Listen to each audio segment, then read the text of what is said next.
Record শুরু করছি। ওকে, আমরা তাহলে আমাদের কথাবার্তা শুরু করি।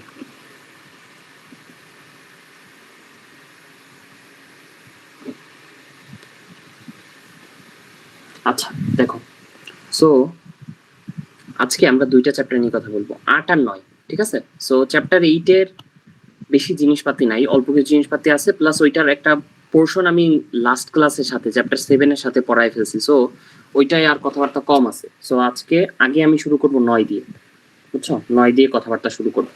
সো চ্যাপ্টার 9 মেইনলি হচ্ছে এসিড বেস ব্যালেন্স বা এসিড ক্ষারক সমতা, এইটা নিয়ে হচ্ছে চ্যাপ্টার 9। সো আমরা দুইটা জিনিস নিয়ে জানবো, এসিড নিয়ে জানবো আর ক্ষার নিয়ে জানবো, এগুলার ব্যবহার ট্যাবহার জানবো, এগুলার মধ্যবর্তী বিক্রিয়া সম্পর্কে জানবো, তাইলে আমাদের কথাবার্তা শেষ। ঠিক আছে, একদম সহজ গুছানো একটা চ্যাপ্টার। তাহলে আসো আমরা পড়ে ফেলি। ঠিক আছে, প্রথমে আমাদের জানা লাগবে যে এসিড জিনিসটা কি। ঠিক আছে, সবাই ইন্টারাক্ট করবা, যেহেতু কম মানুষজন আসো, মাইক অন করেও যদি ইন্টারাক্ট করো কোনো প্যারা নেই, সমস্যা নেই, আমরাই। ঠিক আছে, আচ্ছা। সো সবার আগে আমাদের জানা লাগবে যে এসিড জিনিসটা কি। ঠিক আছে, তোমরা বলতে পারবা কেউ এসিড সম্পর্কে তোমাদের ধারণা কি, এসিড জিনিসটা কি? ডেফিনেশন বলো একজন।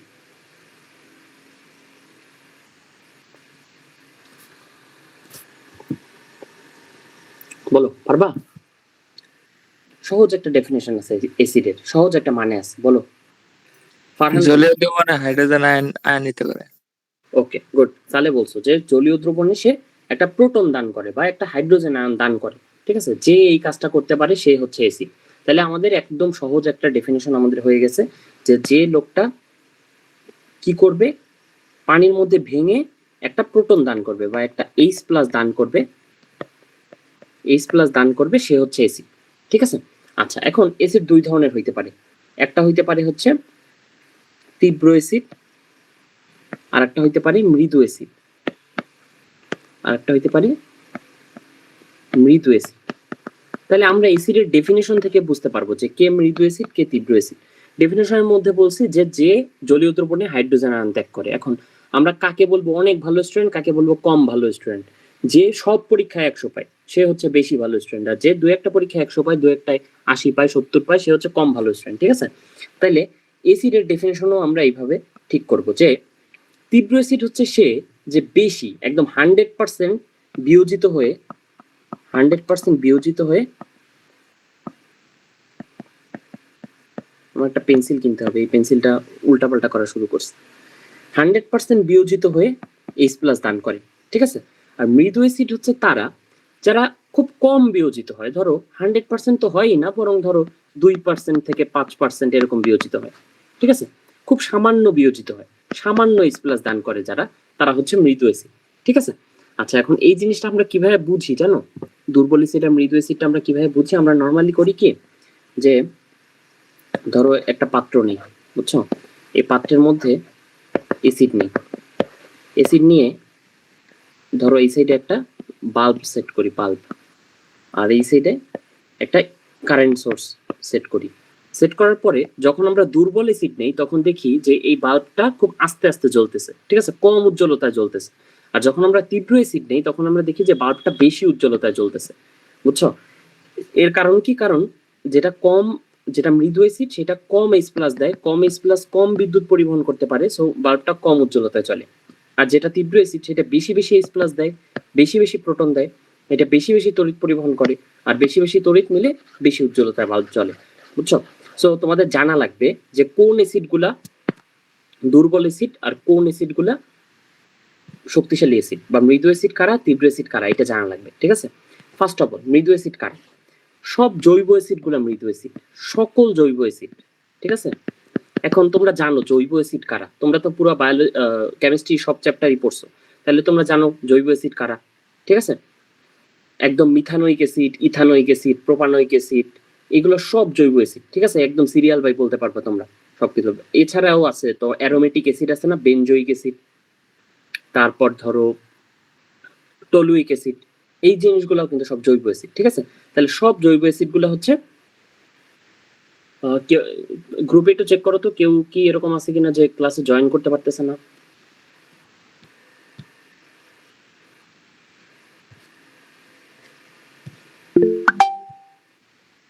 ওকে, তাহলে ঠিক আছে। আচ্ছা, তাহলে সব জৈব অ্যাসিড গুলো হচ্ছে দুর্বল অ্যাসিড। এছাড়া অজৈব অ্যাসিডের মধ্যে কয়েকটা আছে দুর্বল অ্যাসিড, ঠিক আছে? তোমাদের বইতে তোমরা খালি এইটা জানলেই চলবে যে H2CO3 এটা একটা অজৈব অ্যাসিড, বাট এটা স্টিল একটা দুর্বল অ্যাসিড, ঠিক আছে? আর এছাড়া বাকি যারা আছে সবাই শক্তিশালী অ্যাসিড। তোমাদের নাম জানা hydrochloric acid, sulphuric acid, nitric acid, আর কি আছে বলো, ফসফরিক অ্যাসিড, এরা সবাই হচ্ছে শক্তিশালী অ্যাসিড, ঠিক আছে? আর জৈব অ্যাসিড প্লাস কার্বনিক অ্যাসিড এইটা হচ্ছে দুর্বল অ্যাসিড। তাহলে প্রথম হচ্ছে এইটুকু জানা তোমার। এখন আমাদের সবচেয়ে এই চ্যাপ্টারে একটা বড় আলোচনা হচ্ছে এটা নিয়ে যে অ্যাসিডের বিভিন্ন ধর্ম, অ্যাসিড কি কি ধর্ম দেখায় সেগুলো নিয়ে কথাবার্তা, ঠিক আছে? আচ্ছা, তো প্রথমে তোমাদের জানা লাগবে যে অ্যাসিডের মেইন যেটা ধর্ম সেটা হচ্ছে অ্যাসিড ক্ষারের সাথে বিক্রিয়া করে অলওয়েজ লবণ আর পানি তৈরি করে, ঠিক আছে? তাহলে ক্ষারের সাথে বিক্রিয়া এসে কি করবে, লবণ বানাবে প্লাস পানি বানাবে, ঠিক আছে? তাহলে দেখো, যেমন ধরো হাইড্রোক্লোরিক অ্যাসিড সাথে আমরা কমন একটা ক্ষার নিয়ে সবসময় কাজ করবো, ঠিক আছে? যেমন সোডিয়াম হাইড্রোক্সাইড নিয়ে কাজ করি। এটা নিয়ে কাজ করলে কি তৈরি করবে, সোডিয়াম ক্লোরাইড প্লাস পানি। এবার ধরো আমরা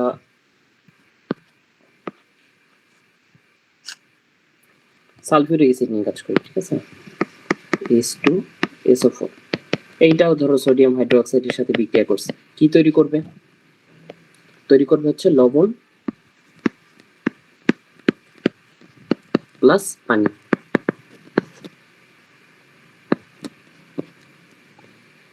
ঠিক আছে? এরপরে ধরো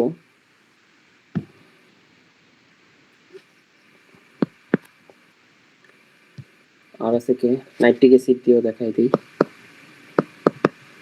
HNO3 নাইট্রিক অ্যাসিড, এইটা ধরো সোডিয়াম হাইড্রোক্সাইডের সাথে বিক্রিয়া করছে, তখন কি উৎপন্ন করবে, সোডিয়াম নাইট্রেট প্লাস পানি।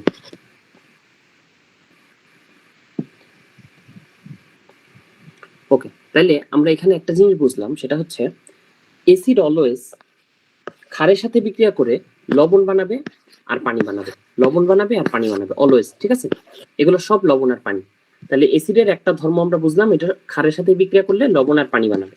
ওকে, এরপরে সেকেন্ড যে ধর্মটা আমাদের অ্যাসিডের পড়া লাগবে সেটা হচ্ছে ধাতব অক্সাইডের সাথে বিক্রিয়া করে, ঠিক আছে? অক্সাইড কিন্তু দুই ধরনের হইতে পারে, অধাতুর অক্সাইড হইতে পারে, ধাতুর অক্সাইড হইতে পারে, ঠিক আছে?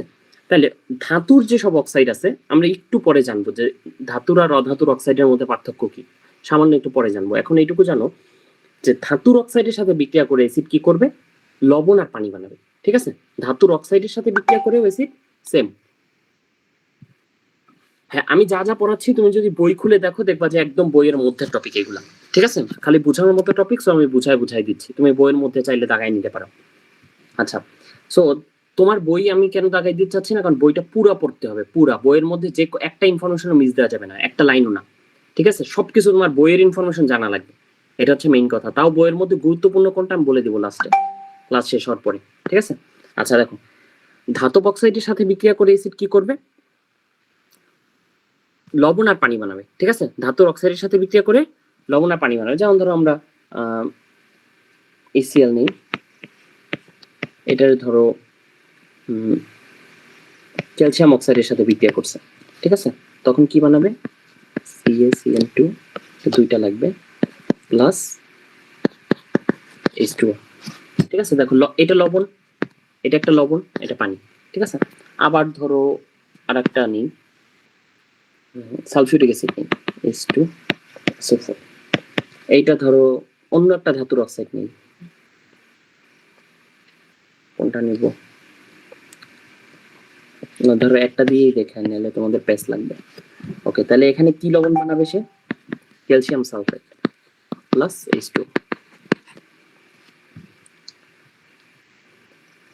ওকে, আশা করি সবাই বুঝতে পারছো যে এগুলা মেমোরাইজ করার জিনিস না, এগুলো হচ্ছে বোঝার জিনিস। যে তোমার খালি এইটুকু জানা লাগবে, এইটুকু মেমোরাইজ করবা যে অ্যাসিড ধাতব অক্সাইডের সাথে বিক্রিয়া করে কি তৈরি করে, এটা মেমোরাইজ করবে। এটা যখন তুমি মেমোরাইজ করবা তখন তোমার বিক্রিয়াগুলো এমনি মাথায় থাকবে। বিক্রিয়াগুলো বোঝার জিনিস, মেমোরাইজ করার জিনিস না, বুঝছো? বিক্রিয়াগুলো তুমি জানো যে এইটা হচ্ছে একটা ধাতব অক্সাইড, তুমি জানো এটা একটা অ্যাসিড, তাহলে তোমার যদি এইটা মনে থাকে যে ধাতব অক্সাইডের সাথে বিক্রিয়া করে অ্যাসিড লবণ আর পানি বানায়, তাহলে তুমি কিন্তু উৎপাদ কি কি হয় এটা তুমি গেস করতে পারবা এবং বানাইতে পারবা। ঠিক আছে? আচ্ছা, তুমি যদি জানো যে অ্যাসিড ক্ষারের সাথে বিক্রিয়া করে লবণ আর পানি বানায়, তখন কিন্তু তুমি এইটা অ্যাসিড এইটা ক্ষার আইডেন্টিফাই করতে পারলেই এটা যে লবণ আর পানি বানাবে এটা তুমি বুঝতে পারবা। ঠিক আছে? ওকে, তাহলে তোমার মনে রাখতে হবে এইটা যে অ্যাসিড কার সাথে বিক্রিয়া করে কি বানায়, অ্যাসিডের ধর্মগুলো মনে রাখা লাগবে। ঠিক আছে? আচ্ছা, হ্যাঁ এটা আলাদা কথা। তুমি যেটা বলছো এটাই এখন আমি পড়াবো। ফারহান যেটা বলছো সেটা হচ্ছে অ্যাসিড সক্রিয় ধাতুর সাথে বিক্রিয়া করে কি বানায়। তাহলে আমরা দুইটা জিনিস পাইছি, অ্যাসিড ক্ষারের সাথে বিক্রিয়া করে কি তৈরি করে, অ্যাসিড ধাতুর অক্সাইডের সাথে বিক্রিয়া করে কি তৈরি করে। এখন আমরা পড়বো সক্রিয় ধাতুর সাথে বিক্রিয়া করে কি তৈরি করে। এখন তোমরা কি আমাকে বলতে পারবা যে কোন ধাতুগুলো সবচেয়ে সক্রিয়, কোন কোন গ্রুপের ধাতুগুলো সবচেয়ে সক্রিয় বলতে পারবা? বলো, কোন কোন গ্রুপের ধাতুগুলো সবচেয়ে সক্রিয়?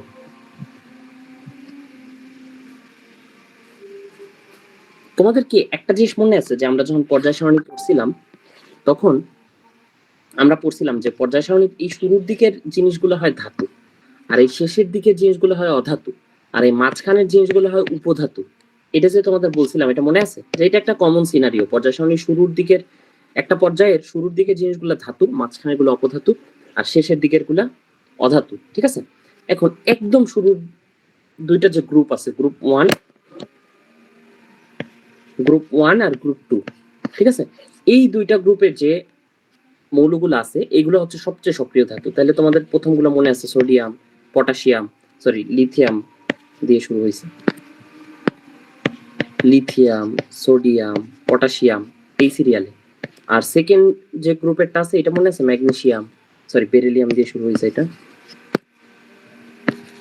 আমি এভাবে মনে রাখতাম, বিরিয়ানি, মোগলাই, কাবাব, সরিয়ে বাটিতে রাখো, এরকম। ঠিক আছে? আর প্রথমটা কি দিয়ে মনে রাখতাম, হায় লিনাকে রুবি ছুঁয়ে ফেলেছে, এরকম ফ্রান্সিয়াম। ওকে, তাহলে এটা কি মনে আছে তোমাদের? হাইড্রোজেন বাদ, কারণ হাইড্রোজেন তো আর ধাতু না, হাইড্রোজেন তো অধাতু। ঠিক আছে? তাহলে তোমাদের কিন্তু আমি বলছিলাম পর্যায় সারণী পড়ার সময় যে তোমাদের এটা হচ্ছে সক্রিয়তা সিরিজ, তুমি যেটা বলছো অভি, এটা সক্রিয়তা সিরিজ। আমি বলতেছি যে গ্রুপ ওয়ান এর মৌলগুলো আমি এভাবে মনে রাখতাম যে হাই লিনাকে রুবি ছুঁয়ে ফেলেছে, আর গ্রুপ টু এটা মনে রাখতাম বিরিয়ানি, মোগলাই, কাবাব, সরিয়ে বাটিতে রাখো, এভাবে। আচ্ছা যাই হোক, যেভাবেই মনে রাখো তোমার মনে রাখা লাগবে, এটা হচ্ছে মেইন কথা ভাই। ঠিক আছে? মনে রাখা লাগবে, এই জিনিস তোমার সারা জীবন কাজে লাগবে, তুমি মনে রাখবা না এটা হবে না। ঠিক আছে? মনে রাখতে হবে। তাহলে এইগুলা হচ্ছে সক্রিয় ধাতু। এই সক্রিয় ধাতুর সাথে এসিড বিক্রিয়া করে কি তৈরি করে, এটা হচ্ছে আমার লাগবে।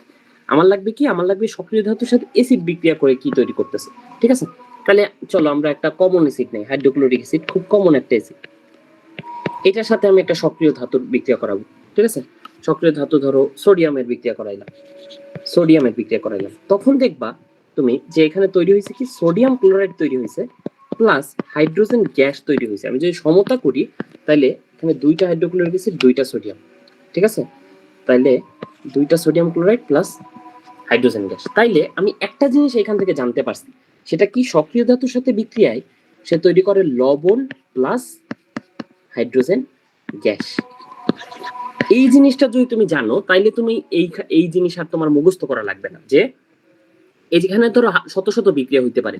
এখানে তোমার গ্রুপ ওয়ানে 7টা মৌল, গ্রুপ টু তে 7টা মৌল, 7 দুগুণে 14টা মৌলের সাথে তোমার যদি নন এসিড 4টাও থাকে, 4টা এসিডও যদি তুমি জানো, ঠিক আছে, তাহলে 4 × 14 কতগুলো বিক্রিয়া হয় না?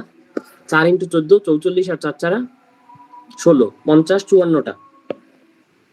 ঠিক আছে? 54টা বিক্রিয়া কিন্তু তোমার মনে রাখা লাগবে না, তুমি কিন্তু এমনি বুঝবা যে লবণ আর হাইড্রোজেন গ্যাস হবে। এই 54টা বিক্রিয়ায় উৎপাদ আমার হবে লবণ আর হাইড্রোজেন গ্যাস।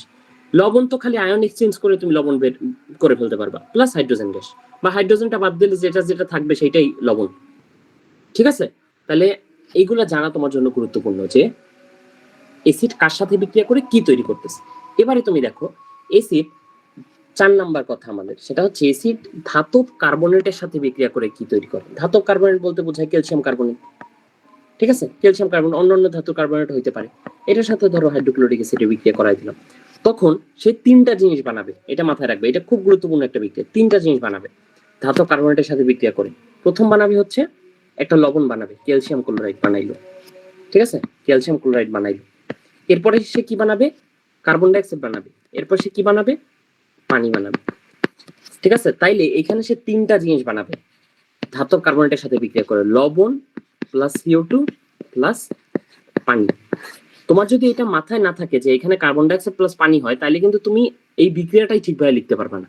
তুমি কিন্তু এখানে একটা লবণ বানানোর পরে একটা পানি বানায়, তারপর দেখবা যে মিলতেছে না, বা এখানে লবণই বানাইতে পারবে না, বুঝছো? সো তোমার এটা কিন্তু জানা লাগবে যে এসিড ধাতব কার্বনেটের সাথে বিক্রিয়া করে লবণ বানায়, কার্বন ডাইঅক্সাইড বানায়, পানি বানায়, অলওয়েজ, ঠিক আছে, এটা মাথায় রাখবা। এরপরে আমাদের 5 নাম্বার কথা এবং সর্বশেষ কথা এসিড নিয়ে, সেটা হচ্ছে এসিড ধাতব বাইকার্বনেটের সাথে বিক্রিয়া করে কি বানায়।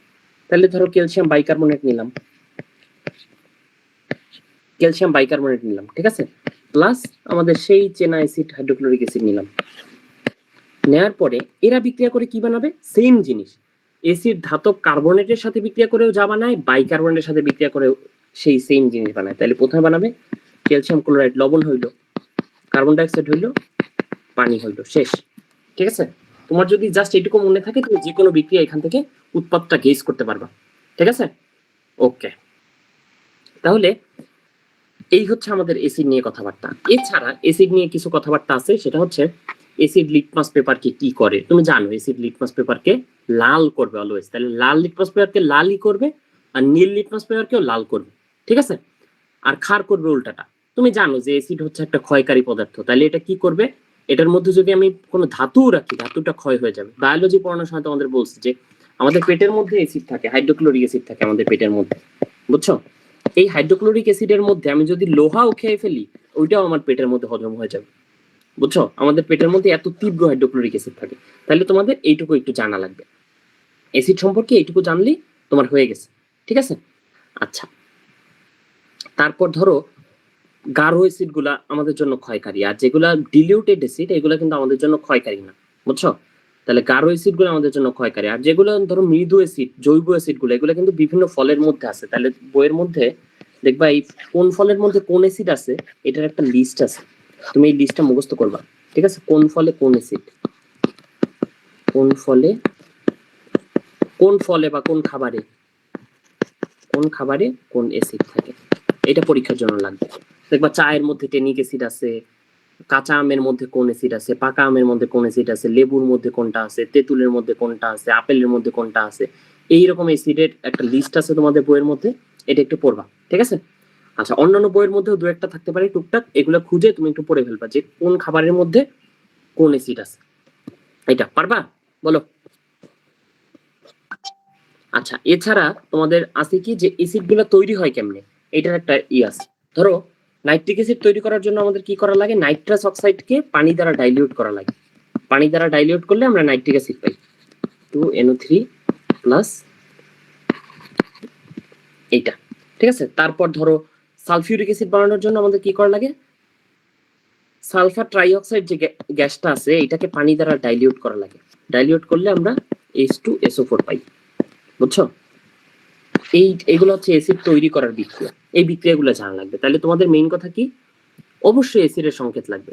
অ্যাসিডের সংকেত না জানলে তুমি কি জানলা, আর অ্যাসিড ক্ষারক সম্পর্কে কি জানলা, ঠিক আছে। ওকে, তাহলে এই হচ্ছে আমাদের অ্যাসিড নিয়ে কথাবার্তা। এইটুকু যদি তুমি পড়ো, বই থেকে দেখবা যে আমি একদম বইয়ের সিরিয়াল অনুযায়ী পড়াইছি। এটুকু পড়লে অ্যাসিড নিয়ে তোমার আর কিছু তেমন জানা লাগবে না। এখন তোমার জানতে হবে কি, যে ক্ষারক জিনিসটা কি। ক্ষারক জিনিসটা দেখবা যে তোমাদের বইয়ের মধ্যে একটা কথা লিখছে, সেটা হচ্ছে ধাতু বা ধাতুর মতো ক্রিয়াশীল যৌগমূলকের অক্সাইড এবং হাইড্রোক্সাইড যা অ্যাসিডের সাথে বিক্রিয়া করে লবণ আর পানি বানায়, সেইগুলা হচ্ছে, ও তুমি বলছো যে ওই অ্যাসিড গুলা, ওই যে টেনিক অ্যাসিড, টার্টারিক অ্যাসিড, এইগুলোর সংকেত লাগবে না। যেগুলো বইয়ের মধ্যে আছে এগুলো লাগবে, যেগুলো বইয়ের মধ্যে নাই সেগুলো লাগবে না, ঠিক আছে। টেনিক অ্যাসিড, টার্টারিক অ্যাসিড এসব লাগবে না, সাইট্রিক অ্যাসিড এগুলো সংজ্ঞা লাগবে না, মানে সংকেত লাগবে না। আচ্ছা, তাহলে ক্ষারক কি, ক্ষারক হচ্ছে, ক্ষারক হইতে পারে ধাতু, ঠিক আছে। ক্ষারক হইতে পারে একটা ধাতু, হইতে পারে ধাতুর অক্সাইড, হইতে পারে ধাতুর অক্সাইড, হইতে পারে ধাতুর মতো ক্রিয়াশীল যৌগমূলকের অক্সাইড, যৌগমূলকের অক্সাইড। অক্সাইড না হয়ে এগুলো হাইড্রোক্সাইড হইতে পারে, হাইড্রোক্সাইড হইতে পারে। ঠিক আছে, তাহলে এই হচ্ছে আমার ক্ষারকের ডেফিনেশন, যে ক্ষারক হইতে পারে ধাতু বা ধাতুর মতো ক্রিয়াশীল অক্সাইড বা হাইড্রোক্সাইড, অথবা ধাতুর মতো ক্রিয়াশীল যৌগমূলকের অক্সাইড বা হাইড্রোক্সাইড। ঠিক আছে, এবং এদের সবার একটা কমন ফিচার থাকা লাগবে। সেই কমন ফিচারটা কি? এরা অ্যাসিডের সাথে বিক্রিয়া যদি করাও তুমি এদেরকে, তাহলে এরা লবণ দিবে প্লাস পানি দিবে। ঠিক আছে, এরা হচ্ছে যে তোমার ক্ষারক। ঠিক আছে, তাহলে ক্ষারকের এই ডেফিনেশনের মধ্যে যারাই পড়বে তারা সবাই ক্ষারক। বাট যদি তোমাকে আমি জিজ্ঞেস করি যে ক্ষার জিনিসটা কি বা অ্যালকালি জিনিসটা কি, তাইলে কিন্তু তোমার এখানে একটা এক্সক্লুসিভ জিনিস আছে। সেই এক্সক্লুসিভ জিনিসটা কি? এরা পানিতে বা জলীয় দ্রবণে ওএইচ মাইনাস আয়ন দেয়, ওএইচ মাইনাস আয়ন দেয়। ঠিক আছে, এখন তুমি দেখবা যে এই যে যারা যারা ক্ষার আছে, যারা পানিতে ওএইচ মাইনাস আয়ন দেয়, এরা কিন্তু সবাই হাইড্রোক্সাইড, তাই না? এরা কিন্তু হাইড্রোক্সাইড, এবং এরা সবাই কিন্তু অ্যাসিডের সাথে বিক্রিয়া করে লবণ আর পানি উৎপন্ন করে। তাইলে যে লোকটা ক্ষার, সেই লোকটা কিন্তু অলরেডি একজন ক্ষারক। ঠিক আছে, বাট এই যে লোকটা আছে, যে লোকটা ক্ষারক, এদের মধ্যে অনেকে আছে পানিতে দ্রবণীয়, অনেকে আছে পানিতে দ্রবণীয় না। তাহলে এরা কিন্তু সবাই খান না, এরা কিন্তু সবাই খান না। ঠিক আছে, তাহলে তোমাদের বইয়ের মধ্যে তোমরা খুব ফেমাস প্রশ্ন খ নাম্বারে পড়ছো যে সব খাই ক্ষারক, সব খার ক্ষারক না, এইসব উল্টাপাল্টা কথাবার্তা তোমরা জানো। সো এটা তোমাদের জানা লাগবে। ঠিক আছে, ওকে। এখন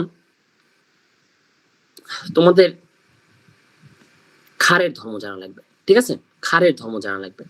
ওকে, সবার আগে তোমাদের কি ক্ষারের ধর্ম সম্পর্কে খুব কম আলোচনা আছে তোমাদের বইতে, যেটুকু আলোচনা আছে এটুকু জাস্ট আমি বলে যাই। সেটা হচ্ছে প্রথম যেটা আছে সেটা হচ্ছে ধাতব লবণের সাথে বিক্রিয়া। অনেকগুলা বিক্রিয়া আছে ধাতুর লবণের সাথে। ঠিক আছে, সবগুলাই দেখবা যে তোমাদের বইয়ে যে বিক্রিয়াগুলো করছে এগুলো সব নাইট্রেট লবণের সাথে করছে।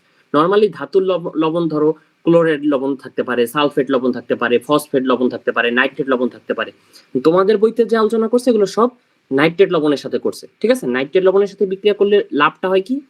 তোমাদের গত ওই যে লাস্ট যে রাসায়নিক বিক্রিয়া চ্যাপ্টারে আমি বলছিলাম যে নাইট্রেটের সাথে যে লবণগুলো তৈরি হয়, এই লবণগুলো হয় হাইলি সলিউবল, অর্থাৎ এই লবণগুলো কখনোই অধক্ষেপ করবে না। বুঝছো, এই নাইট্রেট লবণ কোনোদিন দেখবা না যে কোনো নাইট্রেট লবণ অধক্ষেপ করছে কোথাও। নাইট্রেট লবণ সবসময় পানির সাথে মিশে থাকবে। ঠিক আছে, তাইলে এখানে লাভটা হয় কি, যে যখন একটা ক্ষার একটা ধাতব নাইট্রেট লবণের সাথে বিক্রিয়া করে তখন দুইটা লবণ তৈরি হয়। ঠিক আছে, একটা লবণ পানিতে মানে দুইটা যৌগ তৈরি হয়। একটা যৌগ থাকে নাইট্রেট যৌগ, যেটা পানিতে গুলে যায়, আর বাকি যৌগটা এই অধক্ষেপ হিসেবে পড়ে যায়। ঠিক আছে, তাহলে আমরা সবগুলা দেখবো যে, এবং কালার জানবো। এখানে আমাদের একমাত্র কাজ হচ্ছে কালার জানা আর যৌগগুলা দেখা। তাহলে অ্যালুমিনিয়াম নাইট্রেটের সাথে বিক্রিয়া করবে। আমরা একটা কমন ক্ষার নেই, কোনটা নেওয়া যায় বলো? কমন, সবচেয়ে কমন ক্ষার সোডিয়াম হাইড্রোক্সাইড।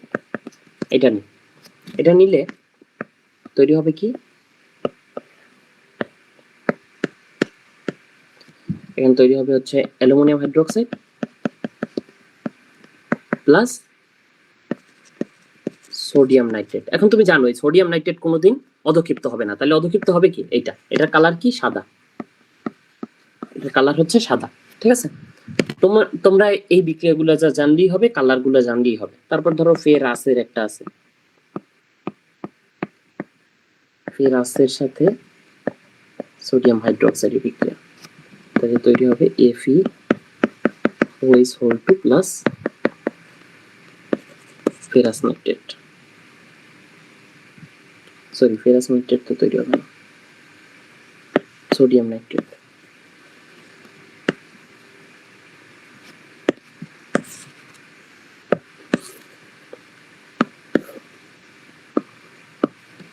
আচ্ছা, সো এইটার কালার কি হবে বলতো? বলতো এটার কালার কি জানো কি তোমরা? দেখি কালারটা পাই কিনা।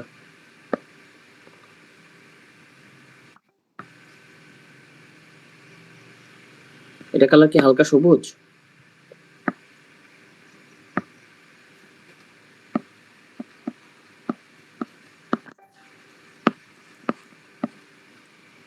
ওকে, তাহলে এটার কালার হচ্ছে হালকা সবুজ।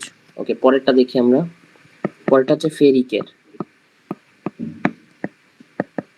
এটার সাথে সোডিয়াম হাইড্রোক্সাইড বিক্রিয়া, তাহলে এটি হবে হচ্ছে Fe3। এটার কালার কি?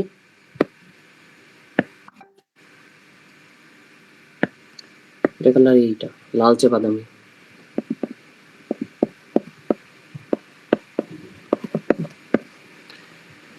ওকে, এরপরে আর কি আছে? এরপর ধরো কপারেরটা দেখান যায়। কপার,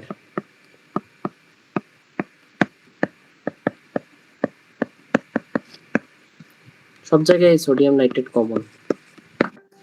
কপারের সাথে তৈরি হবে কপার হাইড্রোক্সাইড, এটা হচ্ছে কিউপ্রিক হাইড্রোক্সাইড, ঠিক আছে? এটা হচ্ছে হালকা নীল।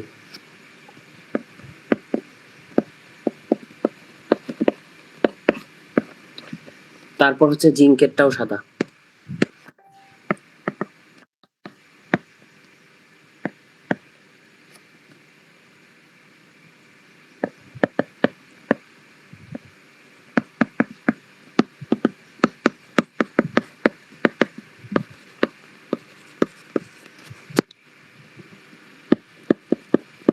এটাও সাদা। তাহলে তোমাদের খালি এইটা জানা লাগবে। দেখো, ক্ষারের খালি একটা ধর্মই তোমাদের বইয়ের মধ্যে দিছে। সে ধর্মটা কি? ধাতব লবণের সাথে বিক্রিয়া করে সে অধক্ষিপ্ত হয় বিভিন্ন, ঠিক আছে? অধক্ষেপণ বিক্রিয়া করে মেইনলি। সেই অধক্ষেপণ বিক্রিয়া কি তৈরি হয়? বিভিন্ন হাইড্রোক্সাইড তৈরি হয়, ঠিক আছে? বিভিন্ন হাইড্রোক্সাইড তৈরি হয়। এগুলার বিভিন্ন কালার আছে, কালারগুলো আমরা জানলাম, শেষ। আমাদের ঘটনা এখানে শেষ। আর একটা কথা আছে, বুঝছো? হ্যাঁ, আইপ্যাডে ক্লাস করাই। দেখো, আর একটা ধর্ম আমাদের আছে ক্ষারের, সেটা কি? অ্যামোনিয়াম লবণের সাথে সে কি বিক্রিয়া করে?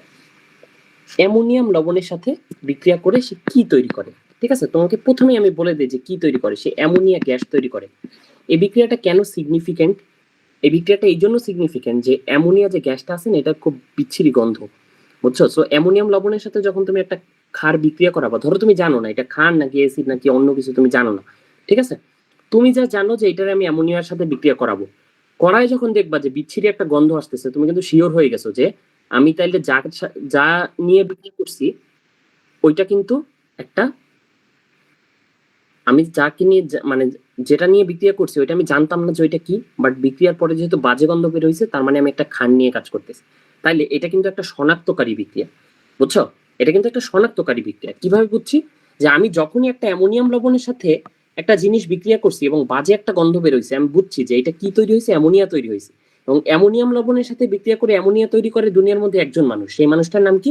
ক্ষার, ঠিক আছে? তাহলে আমি কিন্তু বুঝে গেছি যে এটা হচ্ছে ক্ষারের শনাক্তকারী বিক্রিয়া। সো এই জন্য এই বিক্রিয়াটা ইম্পর্টেন্ট। তাহলে তো আমি অ্যামোনিয়াম লবণের সাথে অ্যামোনিয়াম, ধরো ক্লোরাইড লবণ নেই একটা, অ্যামোনিয়াম ক্লোরাইড, এটার সাথে বিক্রিয়া করলাম হচ্ছে সোডিয়াম হাইড্রোক্সাইড, ঠিক আছে? তাহলে আমি যখন বিক্রিয়া করলাম তখন কি উৎপন্ন হবে? ওই যে বলছি অ্যামোনিয়া গ্যাস তৈরি হবে, আর তৈরি হবে লবণ আর পানি, সোডিয়াম ক্লোরাইড আর H2O, বুঝছো? না, এটা কেন নষ্ট হবে? এটা তো এত দাম দিয়ে কিনছি যাতে নষ্ট না হয়। এটা যদি হুয়াওয়ে প্যাড কিনতাম বা স্যামসাং প্যাড কিনতাম তখন নষ্ট হইতো। আইপ্যাডের তো অনেক ভালো, মানে তোমার বিল্ড কোয়ালিটি অনেক ভালো, বুঝছো? এটা কিছু হয় না। আমি তো শুধু তোমাদের ক্লাস করা এরকম না, আমি আমার মেডিকেলের যত বই এগুলো সব আইপ্যাডে পড়ি। আমি ক্লাসে যত নোট করি এগুলো সব আইপ্যাডে নোট করি। তারপর ধরো আমি যে এই রুগী দেখি যখন, তখন রুগীদের যে হিস্ট্রি নিতে হয়, রুগীদের হিস্ট্রি সব আইপ্যাডেই নেই, বুঝছো?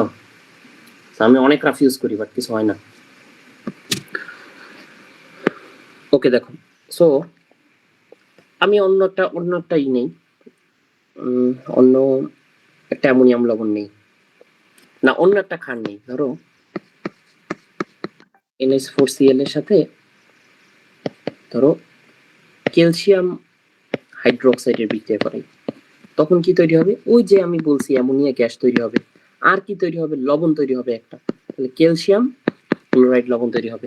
আর কি তৈরি হবে? পানি তৈরি হবে, ঠিক আছে? আচ্ছা, সবাই কি বুঝতে পারছো? এটা বলো, সবাই কি বুঝতে পারছো যে অ্যামোনিয়ার সাথে বিক্রিয়াটা কেন ইম্পর্টেন্ট? কারণ অ্যামোনিয়া একটা দুর্গন্ধযুক্ত গ্যাস, এটা দিয়ে আমরা ক্ষার শনাক্ত করতে পারি। কারণ আমি অ্যাসিডের সাথে যে অ্যামোনিয়াম লবণ বিক্রিয়া করলাম, তখন কিন্তু এই অ্যামোনিয়া গ্যাস তৈরি হবে না, গন্ধ বের হবে না, আমি বুঝে ফেলবো যে এটা ক্ষার না, এটা আর যাই হোক ক্ষার না। আর যখনই অ্যামোনিয়ার গন্ধ পাবো তখন কিন্তু আমি বুঝে ফেলবো, ঠিক আছে? অ্যামোনিয়ার একটা গন্ধ আমাদের হসপিটালে আসে, হসপিটালে কিন্তু অ্যামোনিয়া দিয়ে পরিষ্কার করে, বুঝছো? হসপিটালে ঢুকলে অ্যামোনিয়ার একটা গন্ধ বেরোয়, বিচ্ছিরি একটা গন্ধ বেরোয় না হসপিটাল থেকে, এটা অ্যামোনিয়ার গন্ধ, বুঝছো? আচ্ছা, ওকে, এখন তাইলে আমি শিখে ফেললাম, অ্যাসিডের ধর্ম শিখলাম, ক্ষারের ধর্ম শিখলাম, ঠিক আছে। এখন আমাদের সবচেয়ে ইম্পর্টেন্ট একটা কনসেপ্ট যেটা দিয়ে পরীক্ষায় কোশ্চেন আসতে পারে সেটা হচ্ছে পিএইচ এর কনসেপ্ট। এইটা একটু আমরা জানবো, ঠিক আছে। খুব খেয়াল করে দেখো, আমি শুধুমাত্র গুরুত্বপূর্ণ জিনিসগুলো তোমাদের হাইলাইট করে দিচ্ছি, এরপর তোমাদের মেইন বইটা কিন্তু সুন্দর করে রিডিং করতে হবে, ঠিক আছে। আচ্ছা, আমি পিএইচ এর কনসেপ্টটা শিখাচ্ছি তোমাদের। এখন না, ওই ফিনাইলের মধ্যে অ্যামোনিয়া থাকে। আচ্ছা, ফিনাইলের মধ্যে অ্যামোনিয়াও থাকে। আচ্ছা দেখো, এখন তোমাদের পিএইচ শিখতে হবে। পিএইচটা কেন কাজে লাগে? দেখো, আমরা অ্যাসিড পড়তেছি, ক্ষার পড়তেছি, এখন আমাদের জানা লাগবে যে কোন অ্যাসিডটা বেশি শক্তিশালী, কোন অ্যাসিডটা কম শক্তিশালী, কোন ক্ষারটা বেশি শক্তিশালী, কোন ক্ষারটা কম শক্তিশালী। কোনো একটা অজানা দ্রবণ ক্ষারীয় নাকি অ্যাসিডীয়, অ্যাসিডীয় হইলে কতটুকু অ্যাসিডীয়, ক্ষারীয় হইলে কতটুকু ক্ষারীয়, এই জিনিসগুলো কিন্তু আমাদের জানা লাগে জীবনের বিভিন্ন কাজে, ঠিক আছে। এখন এটা যখন আমাদের জানা লাগবে, কোনো কিছু যখন আমাদের প্রিসাইসলি জানা লাগে, তখন কিন্তু ওই জিনিসটার মাপার জন্য একটা স্কেল লাগে আমাদের, ঠিক আছে। একটা স্কেল লাগে। আমি যদি জানতে চাই যে আমি বেশি লম্বা না আমার বন্ধু বেশি লম্বা, তখন কিন্তু আমাদের মাপতে হবে। মাপার জন্য আমার একটা স্কেল লাগবে, ঠিক আছে। পিএইচ হচ্ছে একটা স্কেল।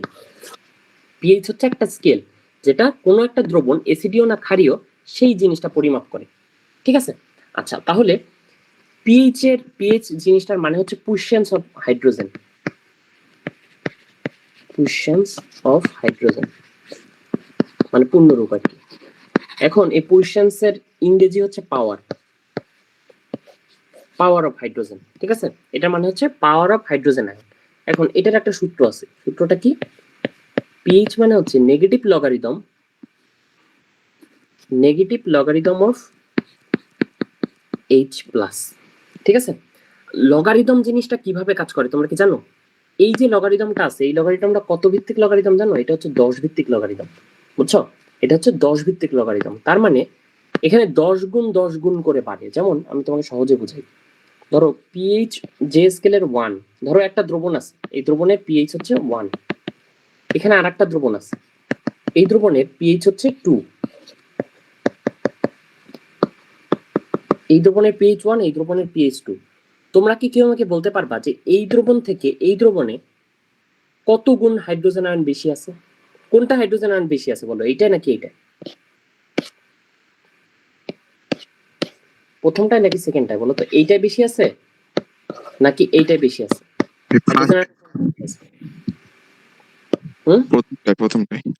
প্রথমটাই বেশি আছে, তাই না? কারণ হাইড্রোজেন আয়ন বেশি থাকা মানে সে বেশি অ্যাসিডিক। আর আমরা জানি যে পিএইচ যত কম সেটা বেশি অ্যাসিডিক, পিএইচ যত বেশি এটা কম অ্যাসিডিক। ওকে, তাহলে এইটা হচ্ছে বেশি অ্যাসিডিক, তাহলে এইটাই বেশি আছে। তুমি আমাকে একজন বলো যে কত গুণ বেশি আছে হাইড্রোজেন আয়ন, এটা বলো।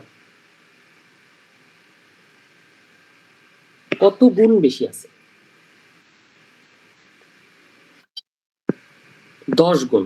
ভেরি গুড অভি, ঠিক আছে। এখানে কিন্তু 10 গুণ বেশি আছে।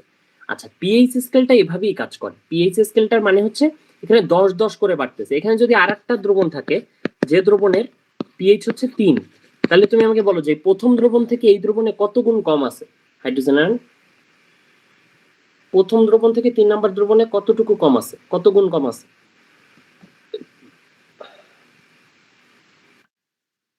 না, 20 না, 100। গুড, 100 গুণ, ঠিক আছে। 100 গুণ। যদি 4 হইতো তাহলে 1000 গুণ, যদি 5 হইতো তাহলে 10,000 গুণ, ঠিক আছে। 10 10 করে গুণ হয়। পিএইচ স্কেলটা এইভাবে কাজ করে। এইটুকু যদি বোঝো তাহলে কিন্তু তুমি অনেক কিছু বুঝে ফেলছো আল্লাহর রহমতে। তাহলে আমরা কি করি? আমরা হাইড্রোজেন আয়নের মোলার ঘনমাত্রাটাকে মেইনলি এখানে বসাই দেই, ঠিক আছে। তাহলে pH equals to minus log hydrogen আয়নের মোলার ঘনমাত্রা মানে হচ্ছে এন বাই ভি, তাই না? N by V. এবার এন এর বিভিন্ন সূত্র আছে, ওইসব সূত্র বসাই আমরা এখানে বসাইতে পারি। বসাইলে আমরা ম্যাথ, যদি বিভিন্ন ম্যাথ আসে ওই ম্যাথগুলো করতে পারবো, ঠিক আছে। আচ্ছা, এখন আর একটা ব্যাপার আছে, পিওএইচ। পিওএইচ এইটার মানে হচ্ছে negative logarithm of H plus OH minus, ঠিক আছে। এটা হচ্ছে ওএইচ মাইনাস। তাহলে পিওএইচ কি সেম আগের জিনিসই, জাস্ট ওএইচ মাইনাস। উপরে আরেকটু বলেন। আচ্ছা, এখানে আমি বলছি যে এটা হচ্ছে এইচ প্লাস এর ঘনমাত্রা না, তাহলে কোনো কিছুর ঘনমাত্রা বের করার জন্য তোমরা সূত্র শিখছো না, যে W equals to S N V by 1000, এরকম শিখছো না? এটার মধ্যে ঘনমাত্রা কোনটা বলো তো? এস না? তাহলে এস ইকুয়ালস টু কি পড়ছো তোমরা? এস ইকুয়ালস টু তোমরা পড়ছো হচ্ছে 1000 ডব্লিউ বাই এমভি, ঠিক আছে? এরকম পড়ছো না? সো এই সূত্রগুলা এখানে ইমপ্লিমেন্ট হইতে পারে আর কি। এই সূত্রগুলো এখানে ইমপ্লিমেন্ট করে তুমি চাইলে এইচ প্লাসের ঘনমাত্রাটা বের করতে পারো, ঠিক আছে? এইটা আমি বুঝাইছি। এখানে তুমি চাইলে এইচ প্লাসের ঘনমাত্রা এভাবে বের করতে পারো চাইলে। এরকম এটা একটা সূত্র হইতে পারে, অথবা এন বাই ভি একটা সূত্র হইতে পারে, এরকম আরো অনেক সূত্র হইতে পারে, বুঝছো? এন এর আবার বিভিন্ন সূত্র আছে, ওগুলো সব বসাইলে তুমি চাইলে এখানে, তোমরা তো এখনো তোমাদের স্টয়কিওমেট্রি পড়াই নেই, স্টয়কিওমেট্রি পড়াশোনার সময় আবার দেখাই দিব যে এন এর কত সূত্র আছে। এই সূত্র দিয়ে চাইলে এখানে বসায় তুমি এইচ প্লাসের ঘনমাত্রা বের করতে পারবে। এগুলো ঘনমাত্রা বের করার সূত্র আর কি। আচ্ছা, সো এখানে আরেকটা কনসেপ্ট আমি কি বলছি, পিওএইচ। পিওএইচ মানে হচ্ছে ওএইচ আয়নের মোলার ঘনমাত্রা। সো এখানে আমাদের আরেকটা ছোট্ট জিনিস জানতে হবে, সেটা হচ্ছে পিএইচ প্লাস পিওএইচ, এই দুইটার যোগফল কত হয়? যোগফল হয় 14, ঠিক আছে?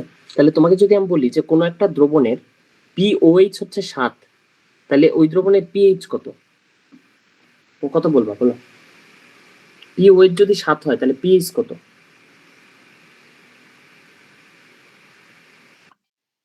7, গুড, এটাই বলতেছি, ঠিক আছে?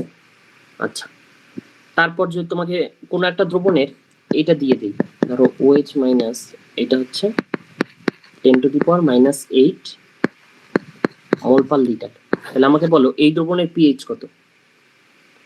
দেখি বলা যায়, বলো পিএইচ কত?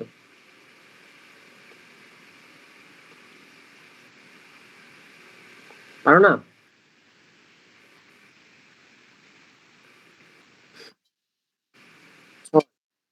পিএইচ কি 10⁻⁻6 এইসব হয় নাকি?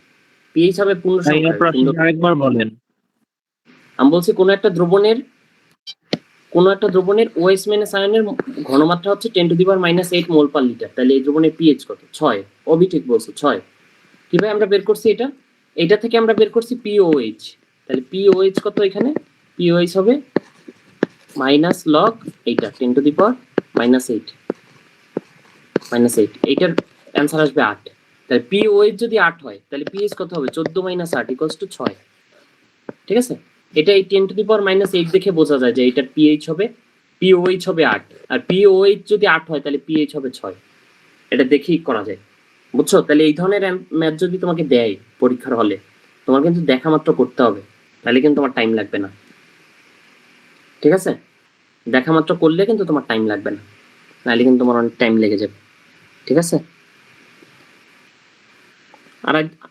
আবার বললো, ধরো আরেকটা চান্স দেই, ধরো কোনো একটা দ্রবণের H প্লাস আয়নের ঘনমাত্রা হচ্ছে 10⁻⁻10। এবার আমাকে বলো যে এই দ্রবণের পিওএইচ কত?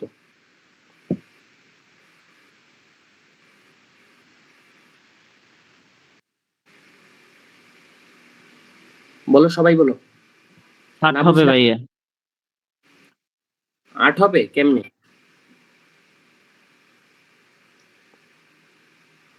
আট কেমনে হবে? তুমি কি বুঝো নাই যে 8 বলছো, নাকি আবার বুঝাবো? বলো, না বুঝলে সমস্যা নেই, আবার বুঝাবো। ভাইয়া আরেকবার বলেন। আমি বলছি কোনো একটা দ্রবণের H প্লাস আয়নের ঘনমাত্রা হচ্ছে 10⁻⁻10, তাহলে এই দ্রবণের পিওএইচ টা কত হবে? পিওএইচ টা কত হবে, এটা কি তুমি বুঝছো? না ভাইয়া আরেকবার বুঝাই দেন একটু। ওকে, দেখো এখানে আমাদের কি করতে হবে, এইখানে আমাদের পিওএইচ বের করার জন্য আগে পিএইচ বের করতে হবে, তাহলে এখান থেকে আমি পিএইচ বের করতে পারবো।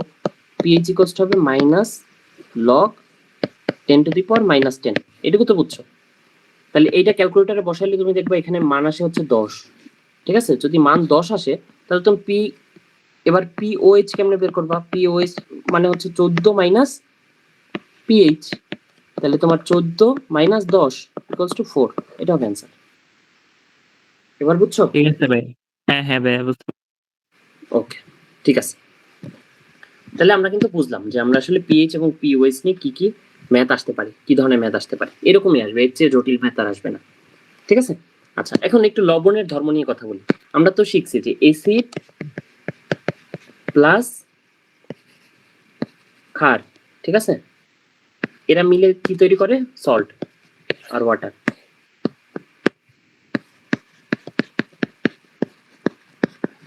এটা আমরা শিখছি। এখন এই যে সল্টটা, এই সল্টটার বিভিন্ন ধর্ম হইতে পারে। ধরো অ্যাসিডটা যদি হয় স্ট্রং আর বেসটা যদি হয় স্ট্রং, তখন এই সল্টটা কি হয় জানো? নিউট্রাল। আবার ধরো অ্যাসিডটা যদি হয় উইক, বেসটাও যদি হয় উইক, তখন এই সল্টটা কি হয় জানো? নিউট্রাল। বাট এই অ্যাসিডটা যদি হয় স্ট্রং আর বেসটা যদি হয় উইক, তাহলে সল্টটা কি হবে জানো? অ্যাসিডিক। যদি কোনো সংসারে বাবা বেশি ডমিনেটিং থাকে তাহলে বাচ্চা বাবার মতো হয় না, বাবাকে আইডল মানে না। আর যদি কোনো সংসারে মা বেশি ডমিনেটিং হয় তখন ওই বাচ্চা কিন্তু মাকে আইডল মানে। তাহলে এটা যদি হয় উইক, এটা যদি হয় স্ট্রং, তখন এই বেসটা কি হবে, মানে লবণটা কি হবে? ক্ষারীয় হবে। বুঝছো? সবাই বুঝতে পারছো এটা? হ্যাঁ, ওকে। এটা কি সবাই বুঝতে পারছো? বলো। তুমি কি এখন একটা লবণকে গেস করতে পারবা যে এই লবণটা অ্যাসিডিক লবণ নাকি ক্ষারীয় লবণ? এটা গেস করতে পারবা? ওকে, তাহলে একটা উদাহরণ দেই। ধরো আমাকে একটু বলো তো যে সোডিয়াম ক্লোরাইড কেমন লবণ? সোডিয়াম ক্লোরাইড কেমন লবণ বলো? অ্যাসিডিক নাকি বেসিক? নিউট্রাল। কেন নিউট্রাল হয়েছে? দেখো এই লবণটা আসছে কই কই থেকে? ওর বাবার নাম হচ্ছে হাইড্রোক্লোরিক অ্যাসিড আর ওর মায়ের নাম হচ্ছে সোডিয়াম হাইড্রোক্সাইড। ঠিক আছে, দুইজনই কিন্তু খুব একদম স্ট্রং মানুষ। ঠিক আছে, দুইজনই স্ট্রং মানুষ। ধরো এইটা হচ্ছে খালেদা জিয়া আর এটা হচ্ছে জিয়াউর রহমান, তাহলে এদের বাচ্চা কিন্তু দুইজনই যেহেতু স্ট্রং বাপ মা থেকে আসছে, তাহলে বাপ মা বাচ্চা কিন্তু হবে তারেক জিয়া। ঠিক আছে, তারেক জিয়া কিন্তু দুইজনের গুণাবলী পাবে। কিন্তু যদি এরকম হয় যে এর মা হচ্ছে শেখ হাসিনা বাট বাপ হচ্ছে খুবই নিউট্রাল নিরীহ মানুষ ওয়াজেদ মিয়া, তখন বাচ্চা কিন্তু হবে মায়ের মতো শয়তান। ঠিক আছে, কারণ মা বেশি শয়তান, বাপটা ভালো ছিল, তখন কিন্তু বাচ্চাটা হবে ঈশের মতো, যে জয়ের মতো। বুঝছো? তাহলে এই জিনিসটা কিন্তু আমার বোঝা লাগবে। যেমন ধরো আর একটা উদাহরণ দিই। উদাহরণটা কি হইতে পারে? ধরো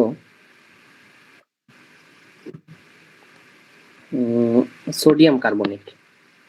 বলতো যে সোডিয়াম কার্বনেট কেমন লবণ? বলো। তোমরা কি আওয়ামী লীগ করলে কষ্ট পেও না? কেউ কি আওয়ামী লীগ করো? বলো তো।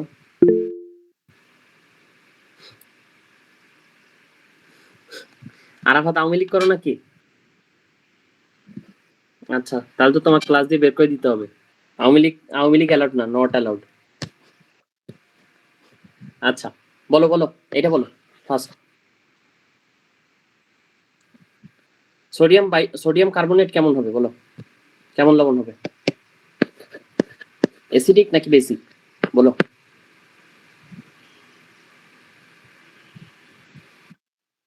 অ্যাসিডিক। কেন অ্যাসিডিক হয়েছে? দেখো আমি দেখাই। না, অ্যাসিডিক মনে হয় ভুল বলছো। অ্যাসিডিক সম্ভবত ভুল বলছো। এখানে দেখো, সোডিয়াম কার্বনেটের জন্য সোডিয়াম হাইড্রোক্সাইড হয় ক্ষার। ঠিক আছে, আর অ্যাসিডটা কোনটা হয়? ধরো H2CO3, কার্বনিক অ্যাসিড। এখন আমাকে বলো এটা কি? এই কার্বনিক অ্যাসিডটা কি? কার্বনিক অ্যাসিডটা কি? এটা কি স্ট্রং নাকি উইক? এটা উইক না? আর এইটা কে? এটা কে? এটা কিন্তু স্ট্রং। এইটা কিন্তু ওই যে জয়ের উদাহরণ। বুঝছো? তাহলে অ্যাসিডটা উইক, বেসটা স্ট্রং, তাহলে এখানে এটা কি হবে? লবণটা কি হবে? ক্ষারীয় হবে। গুড, প্রণয় ঠিক বলছো, ক্ষারীয় হবে। আরাফাত ভুল বলছো। ওকে, এবার সবাই বুঝতে পারছো? তাহলে তুমি কেমনে গেস করবা একটা লবণ অ্যাসিডিক নাকি ক্ষারীয়? এটা কেমনে গেস করবা? সবাই বুঝছো? আচ্ছা, এখন একটা জিনিস তোমাদের শিখাই। সেটা হচ্ছে যদি অক্সাইড হয় না, অক্সাইডও তো লবণ, তাহলে যদি কোনো কিছুর অক্সাইড হয়, অক্সাইডের ধর্ম তুমি কেমনে বুঝবা? দেখো, সবসময় দুইটা দুইটা কথা মনে রাখবেন। প্রথম কথা কি? প্রথম কথা কি মনে রাখবেন? সেটা হচ্ছে ধাতুর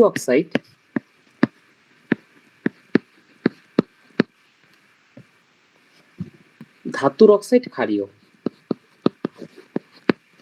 দুই নাম্বার কথা কি মনে রাখবেন? অধাতুর অক্সাইড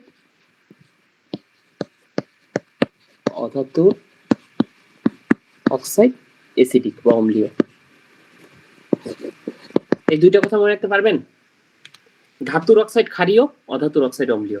তাহলে এখন কিন্তু তোমাদের জন্য জীবন সহজ। তোমাকে যদি বলি সোডিয়াম অক্সাইড অম্লীয় না ক্ষারীয়, যদি বলি ক্যালসিয়াম অক্সাইড অম্লীয় না ক্ষারীয়,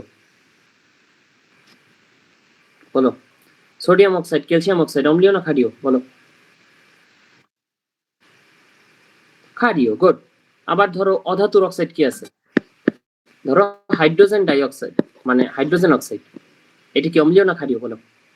এটাকে তোমরা পানি নামে চিনো, অ্যাসিডিক। পানি কিন্তু অ্যাসিডিক, আবার পানি ক্ষারীয় হইতে পারে, যতটা বিতর্কিত এটার মধ্যে না যাই।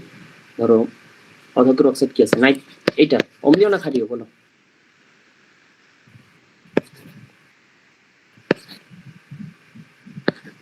অম্লীয় না ক্ষারীয়, এগুলো বলো, অ্যাসিডিক, ঠিক আছে। এগুলো পারবা সবাই? ধাতুর অক্সাইড, অধাতুর অক্সাইড অম্লীয় না ক্ষারীয়, এগুলো পারবা সবাই? পারবা, ওকে, ঠিক আছে। ওকে, তাহলে এই দুইটা কথা মনে রাখলে কিন্তু জীবন সহজ। এটা তোমাদের সারা জীবন কাজে লাগবে। অক্সাইড হচ্ছে তোমার, তোমরা যদি কেউ বুয়েটে ভর্তি পরীক্ষা দাও, মেডিকেল ভর্তি পরীক্ষা দাও, তখন তোমরা দেখবা যে অক্সাইড হচ্ছে তখন একটা হট টপিক, ঠিক আছে। অক্সাইড না পেরে তুমি মেডিকেলে বুয়েটে টিকে যাবা, এই জিনিস হবে না, তোমার অক্সাইড জানা লাগবে। তাহলে সেই অক্সাইড জানার শুরুটা এটা থেকেই হয়, যে ধাতুর অক্সাইড ক্ষারীয়, অধাতুর অক্সাইড অম্লীয়। ওকে, যেমন ধরো এইটা কি কেমন বলো তো, এটা অম্লীয় না ক্ষারীয়, বলো। এটা অম্লীয় না ক্ষারীয়, অ্যাসিডিক, ঠিক আছে, গুড, বুঝে গেছো, বুঝে গিয়েছো, গুড। আচ্ছা, তাইলে এরপর কি পড়বা জানো, এখান থেকে সবচেয়ে গুরুত্বপূর্ণ আজকে বইয়ের মধ্যে থেকে যত জায়গায় যত জিনিসের পিএইচ আছে এটার একটা চার্ট বানাবা, ঠিক আছে। চার্ট বানায় আমাকে দেখাবা। সবাই তো দেখাও না, দেখায় খালি প্রণয়, বাকিরা তো করো না, দুঃখজনক। পিএইচ এর লিস্ট, পিএইচ এর লিস্ট বানাবা। বইয়ের মধ্যে যত জায়গায় যত জিনিসের, চোখের পানির পিএইচ কত, রক্তের পিএইচ কত, মূত্রের পিএইচ কত, এরকম যত জিনিসের পিএইচ আছে, ঠিক আছে। এই পিএইচ এর আজকে লিস্ট বানাবা। এটা কে কে পারবা আমাকে বলো তো, যে ভাই বানাইতে পারবো। আরাফাত পারবা, বলো। গুড, আর কি আছো বলো যে করবা। এই যে জিনিসগুলো বলতেছি না, এই ছোট ছোট জিনিস, দেখবে এগুলো তোমাদের জীবনে অনেক হেল্পফুল হবে, বুঝছো। তোমাদের এই বানানো লিস্ট দিয়ে তোমরাই যখন ফিউচারে দেখবে টিউশন করাবা, তখন তোমাদের জন্য এইগুলো আরো সহজ হয়ে যাবে। এই লিস্ট দিয়ে তোমরা অনেক টাকা কামাইতে পারবা, তখন তো ওই টাকা আমাকে আর দিবা না। সো এখন একটু কষ্ট করে করো, ইনশাল্লাহ, ঠিক আছে, গুড। তোমরা এগুলো করো, ঠিক আছে। আচ্ছা, এগুলো তোমাদের জীবনে, এটা আমরা মজা করে বলছি, তোমাদের পড়াশোনার ক্ষেত্রে অনেক হেল্পফুল হবে, বুঝছো। ইন্টারমিডিয়েটেও এগুলো হেল্প করবে, আর এমনি টাকাও কামাইতে পারবা চাইলে, এটা কোনো ব্যাপার না। ওকে, তাহলে এই পিএইচ এর একটা লিস্ট বানাবা, ঠিক আছে। পিএইচ এর একটা লিস্ট বানাবা, দেখবা তোমাদের বইয়ের মধ্যে একটা আছে, চার্ট আছে, দেখাই দিই।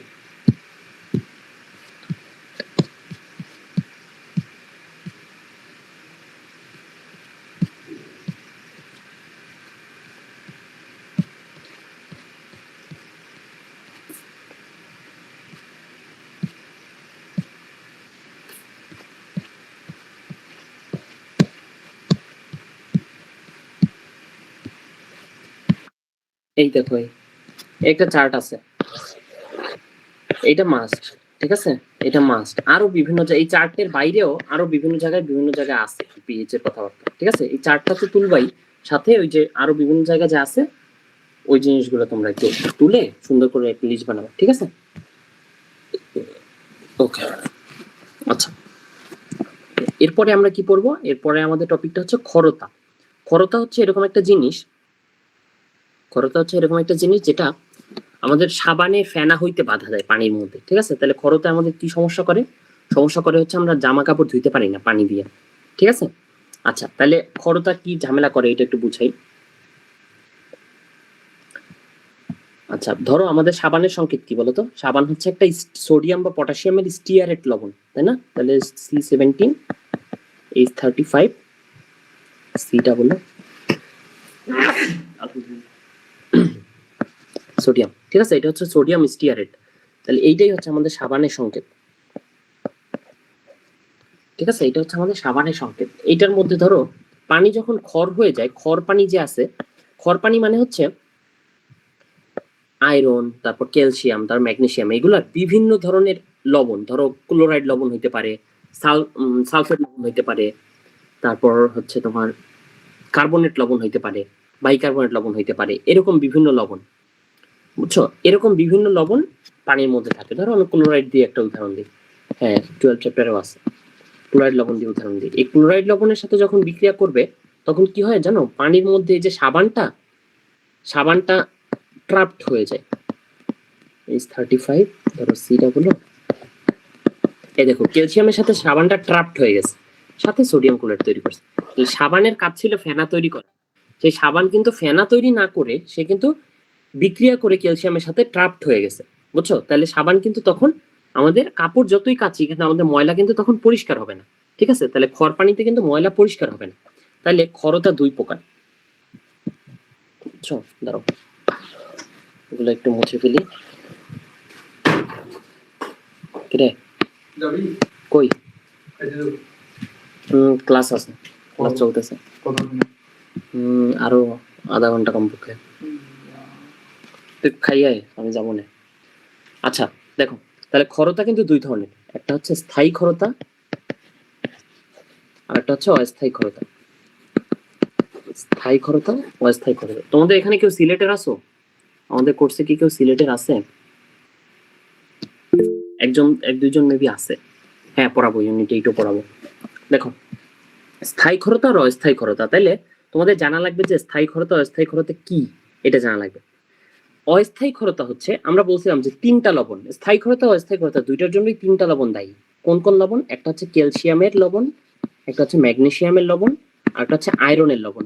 এই তিনটার অস্থায়ী খরতার জন্য বাইকার্বনেট আয়ন, অস্থায়ী খরতার জন্য বাইকার্বনেট, স্থায়ী খরতার জন্য কি কি আয়ন বলতো? ক্লোরাইড অথবা সালফাইড। এই হচ্ছে আমাদের পড়াশোনা, একদম ইজি খরতা, ঠিক আছে? তাহলে অস্থায়ী খরতা হচ্ছে ক্যালসিয়াম ম্যাগনেসিয়াম বা আয়রনের বাইকার্বনেট লবণ, আর স্থায়ী খরতা হচ্ছে এই সেম জিনিসের হয় ক্লোরাইড না হলে সালফেট লবণ, ঠিক আছে? আচ্ছা এখন এটারে কেন অস্থায়ী বলছি আমরা? কারণ হচ্ছে এটারে যদি আমি তাপ দেই তাইলে এটা কার্বন ডাইঅক্সাইড আকারে এই জিনিসটা বের হয়ে উঠে যায়, বা ক্যালসিয়াম কার্বনেট আকারে পানির নিচে জমা হয়, তখন আমরা এটাকে আলাদা করতে পারি। এই খরতা দূর করা খুব সহজ, এই পানিটাকে তাপ দিলেই এই খরতা দূর হয়ে যায়, ঠিক আছে? কিন্তু স্থায়ী খরতার জন্য আমাদের কি করা লাগে? স্থায়ী খরতার জন্য আমাদের একটা জিনিস মিশান লাগে পানির মধ্যে, এটা হচ্ছে সোডিয়াম কার্বনেট। এই সোডিয়াম কার্বনেট যদি পানিতে মিশাই তখন আমরা স্থায়ী খরতা থেকে মুক্তি পাই। বিক্রিয়াটা বইয়ের মধ্যে আছে, তোমরা বিক্রিয়াটা বই থেকে দেখে নিবা, ঠিক আছে? বলো পারবা? খরতার কনসেপ্ট ক্লিয়ার? আচ্ছা পরীক্ষায় এগুলোই আসবে, এখান থেকে এমসিকিউ আসবে।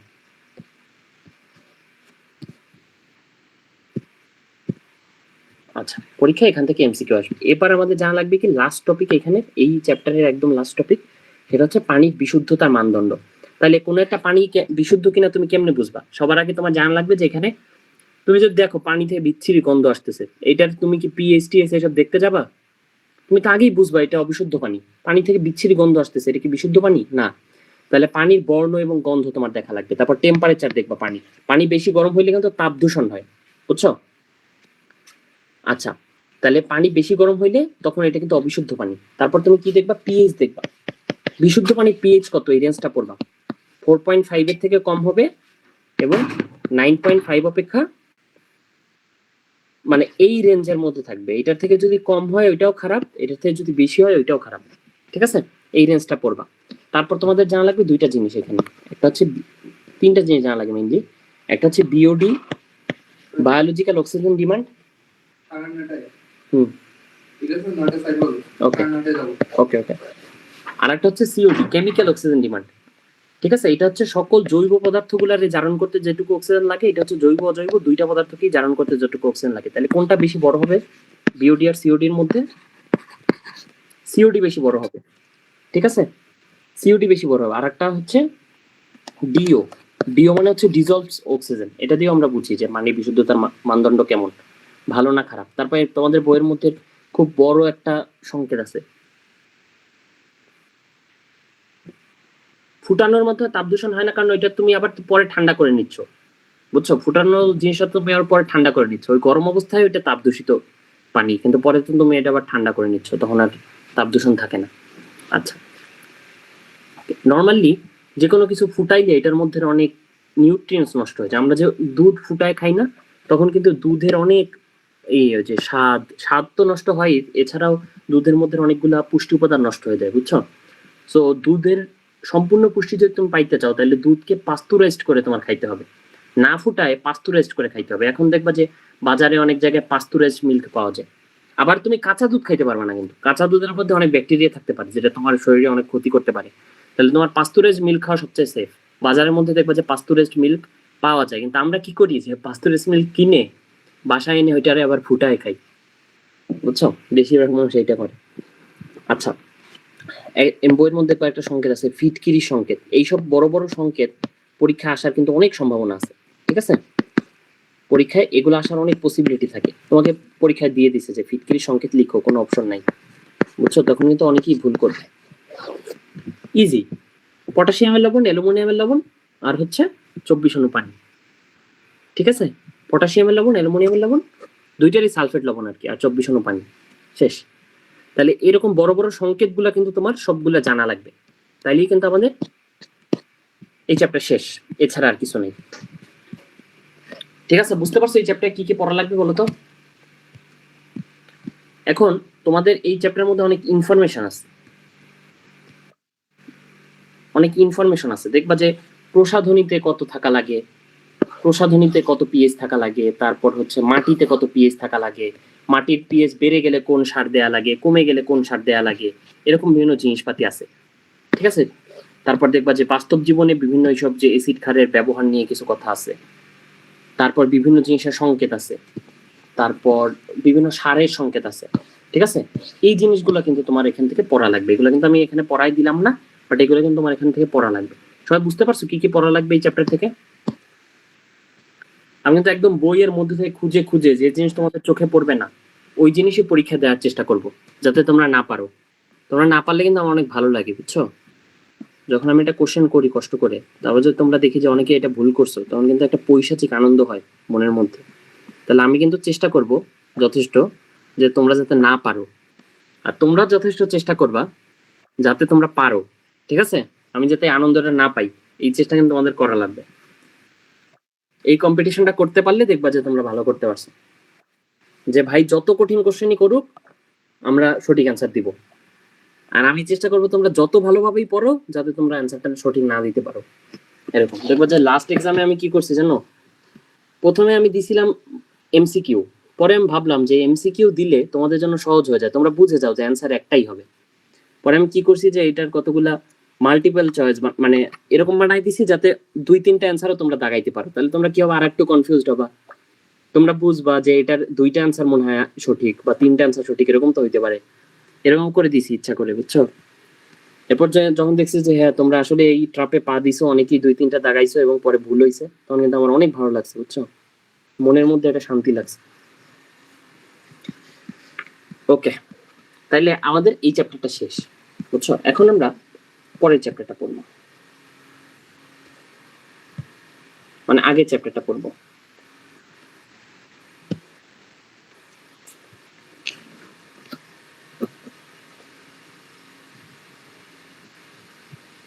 দাঁড়াও 2 মিনিট একটু রেস্ট নাও, একটু পানি টানি খেয়ে নিই।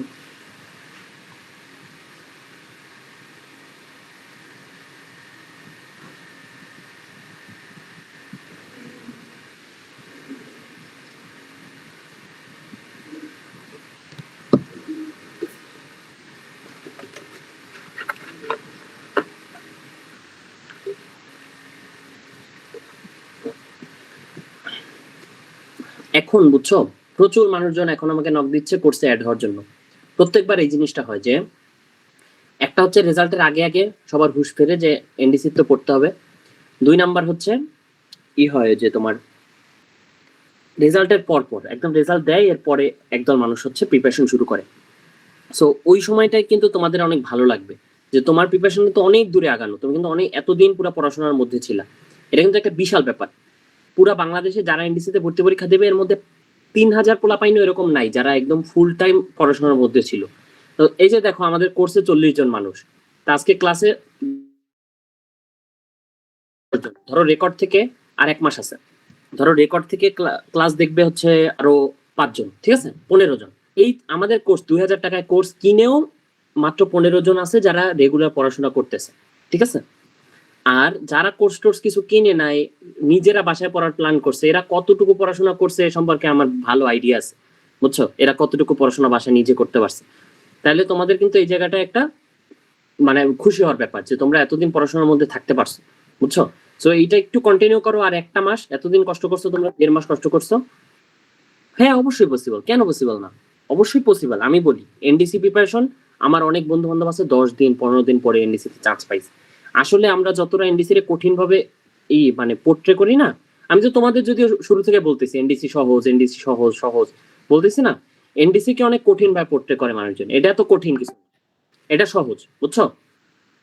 তুমি 10-15 দিন পড়বা, তুমি এনডিসি চান্স পাবা, কিন্তু তোমার পড়াটা হইতে হবে গুছানো, পড়াটা হইতে হবে একদম আন্দাজে আন্দাজে, দুনিয়াদারি না পড়ে তোমার বুঝতে হবে আর তুমি কি পড়তেছো, ঠিক আছে, এটা তোমার জানতে হবে, তাইলে হইলো। আচ্ছা, চ্যাপ্টার 8 পড়তেছি আমরা, শুরু করি। দেখো চ্যাপ্টার 8 এ দুইটা কথা আছে। প্রথম হচ্ছে এটা হচ্ছে শক্তি নিয়ে, রসায়ন ও শক্তি।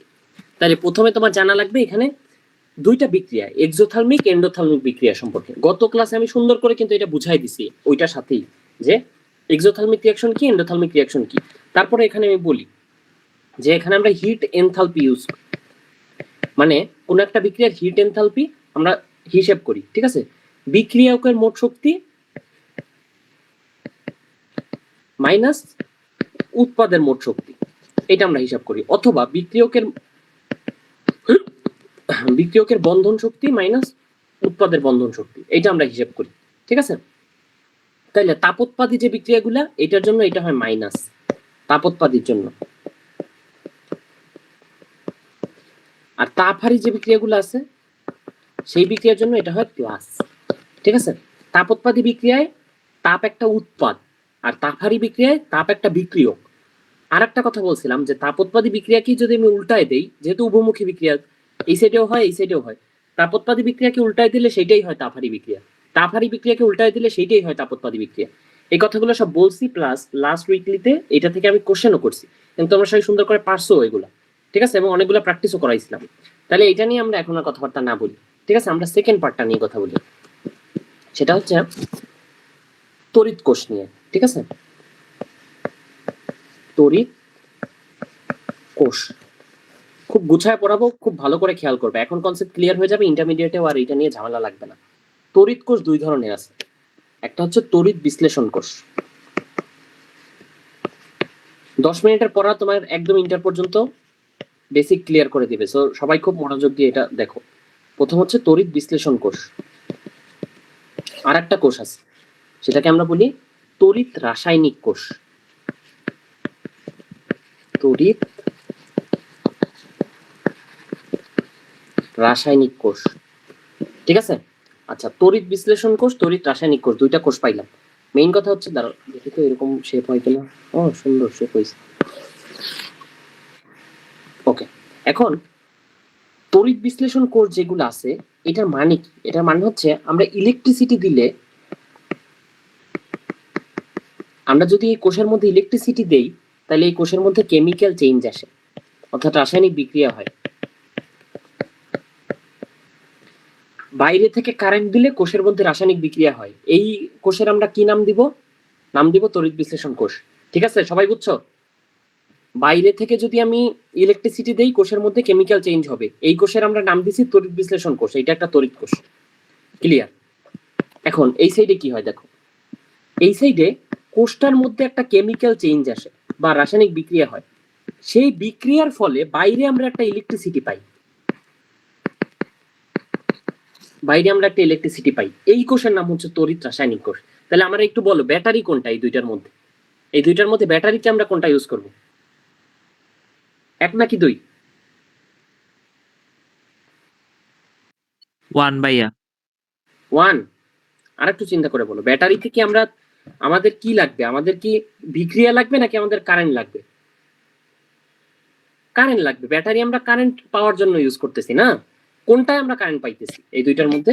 এইটা আমরা কারেন্ট পাইতেছি। এটা কি কারেন্ট পাইতেছি না, এটা কারেন্ট দিতে হচ্ছে, ঠিক আছে। এটা আরো কারেন্ট দিচ্ছি, আমরা বিক্রিয়া পাচ্ছি, আর এটার মধ্যে বিক্রিয়া হচ্ছে আমরা কারেন্ট পাচ্ছি। ওকে, এইটুকু সবার ক্লিয়ার হওয়ার দরকার, ঠিক আছে? এরপরে খুব গুরুত্বপূর্ণ একটা কথা শিখাবো। এই একটা কথার জন্য হয়তো তোমার জীবনে 5-7টা এমসিকিউ তুমি বিভিন্ন পরীক্ষায় ভালো করতে পারবা, 5-7টা এমসিকিউ পারবা। সেটা ভাই আরেকবার একটু বলেন প্লিজ। দেখো, আমি একটু আগে বলছি যে তড়িৎ বিশ্লেষণ কোষ হচ্ছে সেই কোষ যেখানে আমরা কারেন্ট দেই বাইরে থেকে, ফলে কোষের মধ্যে বিক্রিয়া হয়, ঠিক আছে? বিক্রিয়ার একটা, এই বিক্রিয়া হওয়ার একটা প্রয়োজনীয় উপাদান হচ্ছে কারেন্ট। এখানে কারেন্ট দিলে বিক্রিয়া হবে। আর তড়িৎ রাসায়নিক কোষ হচ্ছে সেই কোষ যেখানে বিক্রিয়া হয়, এর ফলে বাইরে একটা কারেন্ট উৎপন্ন হয়। তার মানে কারেন্ট পাওয়ার জন্য আমরা এখানে বিক্রিয়া করি, ঠিক আছে? এটা ইলেকট্রিক ইল মাছের মতো। ইলেকট্রিক ইল মাছ বাইরে শক দেয় না, এই বিক্রিয়াটা বাইরে শক দিচ্ছে, ঠিক আছে? আচ্ছা, এবার দেখো, এবার খুব গুরুত্বপূর্ণ একটা কথা যেটা দিয়ে তোমাদের জীবনে হয়তো বিভিন্ন এক্সামে 5-7টা এমসিকিউ তুমি ভালো পারবে, আরো বেশিও পারতে পারো। সেটা হচ্ছে এই যে তড়িৎ বিশ্লেষণ কোষ, এই তড়িৎ বিশ্লেষণ কোষে অ্যানোড থাকে পজিটিভ এবং ক্যাথোড থাকে নেগেটিভ। ক্যাথোড থাকে নেগেটিভ, এবং এই কোষটাই উল্টা। এইখানে যে তড়িৎ রাসায়নিক কোষ আমরা পড়তেছি সেটাই অ্যানোড থাকে নেগেটিভ এবং ক্যাথোড থাকে পজিটিভ। এই কথাটা তোমাদের জীবনে অনেক জায়গায় কাজে লাগবে। এইখান থেকে একদম ক্লিয়ার কাট কনসেপশন নিয়ে যাও, আর জীবনে কনফিউশন লাগাবে না। কেমনে মনে রাখবে তোমরা জানো, আমি জানি না, বাট লাগবে, এইটুকু জানি, ঠিক আছে? এইটুকু ক্লিয়ার সবার? বলো, এইটুকু ক্লিয়ার যা বলছি? ওকে, ক্লিয়ার। এবার দেখো তড়িৎ বিশ্লেষণ কোষে কি হয়, এটা একটু পড়াই ফেলি। আসো,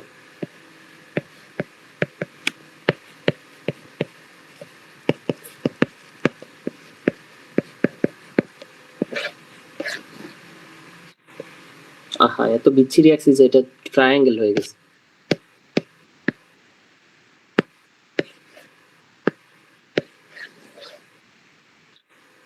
এবার ঠিক আছে, ওকে।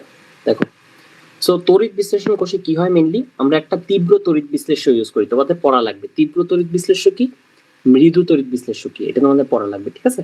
ওই যে আমরা একটু আগে পড়ছিলাম না, তীব্র অ্যাসিড মৃদু অ্যাসিড, তাহলে দেখবা যে তীব্র অ্যাসিড গুলা তীব্র তড়িৎ বিশ্লেষ্য, আর মৃদু অ্যাসিড গুলা মৃদু তড়িৎ বিশ্লেষ্য। আবার তীব্র ক্ষার গুলা তীব্র তড়িৎ বিশ্লেষ্য, মৃদু ক্ষার গুলা মৃদু তড়িৎ বিশ্লেষ্য, বুঝছো? এরকম। আচ্ছা, আবার ধরো যে সোডিয়াম ক্লোরাইড কিন্তু তীব্র তড়িৎ বিশ্লেষ্য। আচ্ছা, যাই হোক, এখন ধরো এই আমরা একটা তীব্র তড়িৎ বিশ্লেষণ নিচ্ছি, নিলে এটা কিন্তু ভাগ হয়ে যায়, দুইটা আয়নে ভাগ হয়, একটা ক্যাটায়ন হয়, একটা অ্যানায়ন হয়। আচ্ছা, এভাবে ভাগ হয়। এরপর আমরা কি করি, অ্যানোড যেটা আছে, অ্যানোডে সবসময় অ্যানায়ন যায়। এখানে দেখো তড়িৎ বিশ্লেষণ কোষে অ্যানোডটা কি, পজিটিভ না? পজিটিভকে কে আকর্ষণ করবে? পজিটিভকে কে আকর্ষণ করবে? নেগেটিভ। অ্যানায়ন তো নেগেটিভ, তাহলে অ্যানায়ন আসবে এই পজিটিভের দিকে, ঠিক আছে? তাহলে দেখো অ্যানায়ন এখানে আসবে, এসে একটা ইলেকট্রন ত্যাগ করবে, ত্যাগ করে এখানে মৌলটা তৈরি করবে, এখানে হয় জারণ, ঠিক আছে? ডেফিনেশনটা মনে রাখবা ভাই, অ্যানোড হচ্ছে সেই তড়িৎদ্বার যেখানে জারণ হয়। অ্যানোড হচ্ছে সেই তড়িৎদ্বার যেখানে জারণ হয়। এইটা হচ্ছে তোমার পৃথিবীর যত ধরনের কোষ আছে সব কোষের জন্য সত্যি। দেখো, তড়িৎ বিশ্লেষণ কোষে অ্যানোড পজিটিভ, তড়িৎ রাসায়নিক কোষে অ্যানোড নেগেটিভ, ঠিক আছে? তড়িৎ বিশ্লেষণ কোষে অ্যানোড পজিটিভ, তড়িৎ রাসায়নিক কোষে অ্যানোড নেগেটিভ। দুইটা কোষের জন্য দুইটা আলাদা জিনিস হইছে, বাট এই জিনিসটা সব কোষের জন্য সত্যি যে অ্যানোডে জারণ হয়, ঠিক আছে? অ্যানোডে সবসময় জারণ হবে, এটা সব কোষে। এবার দেখো, আমি একটু আগে বলে আসছিলাম যে ক্যাথোড হচ্ছে নেগেটিভ, তাহলে নেগেটিভের দিকে কে আসে? পজিটিভ আসে। তাহলে মনে রাখবা যে ক্যাথোডে আসবে ক্যাটায়ন, ক্যাথোডে আসবে ক্যাটায়ন, বুঝছো? ক্যাথোডে আসবে ক্যাটায়ন, তাহলে ক্যাটায়ন এসে কি করবে? ক্যাটায়ন একটা ইলেকট্রন গ্রহণ করবে এবং ধাতুটা তৈরি করবে, এইখানে হবে বিজারণ। তাহলে তোমাকে যদি কেউ জিজ্ঞেস করে আজকে পর থেকে যে ক্যাথোড কে, তুমি বলবা যে তড়িৎদ্বারে বিজারণ হয় সে ক্যাথোড, যে তড়িৎদ্বারে জারণ হয় সেটা অ্যানোড, ঠিক আছে? বুঝতে পারছো সবাই? বলো, এই কথাটা তোমরা বুঝতে পারছো যেটুকু বলছি? জি ভাইয়া। ওকে, গুড, ভেরি গুড। তোমরা জীবনের খুব গুরুত্বপূর্ণ একটা কনসেপ্ট শিখছো, ঠিক আছে? আচ্ছা, সো আমরা এইটা শিখলাম, ঠিক আছে? এবার আমাদের কি জানা লাগবে? জানা লাগবে আগে সক্রিয়তা সিরিজটা একটু তোমাদের বলেই রাখি যে এই চ্যাপ্টার পড়ার জন্য তোমাদের সক্রিয়তা সিরিজ মুখস্থ করতে হবে, ঠিক আছে? এটাকে আমি একটা ছন্দ দিয়ে মনে রাখি, লিকে কানা ম্যাগাইভার এলো যেন ফিরে, তারপর সোনা পাবে হায়, তারপর কোথাকার হাজি আজি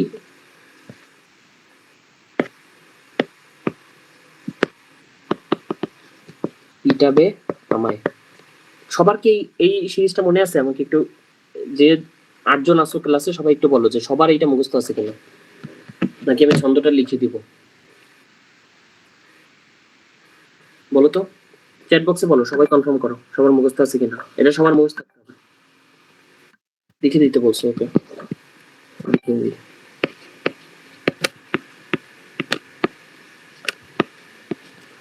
লিকে কানা ম্যাগাইভার।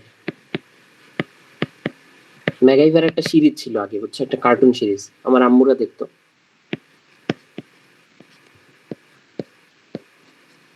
এলো যেন ফিরে, সোনা পাবে হায়, কোথাকার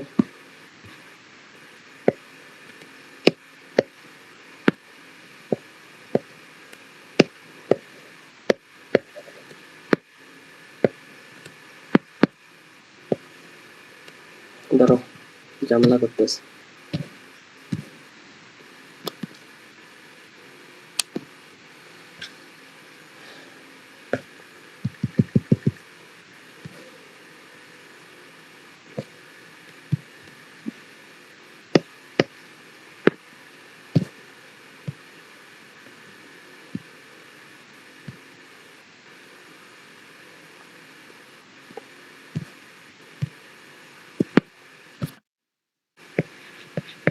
দেখো, কোথাকার হাজি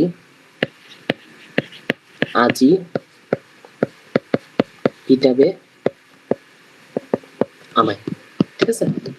এই হচ্ছে তোমার ধাতুর সক্রিয়তা সিরিজ। এটা কি মনে রাখবে? এটা হচ্ছে ধাতুর সক্রিয়তা সিরিজ।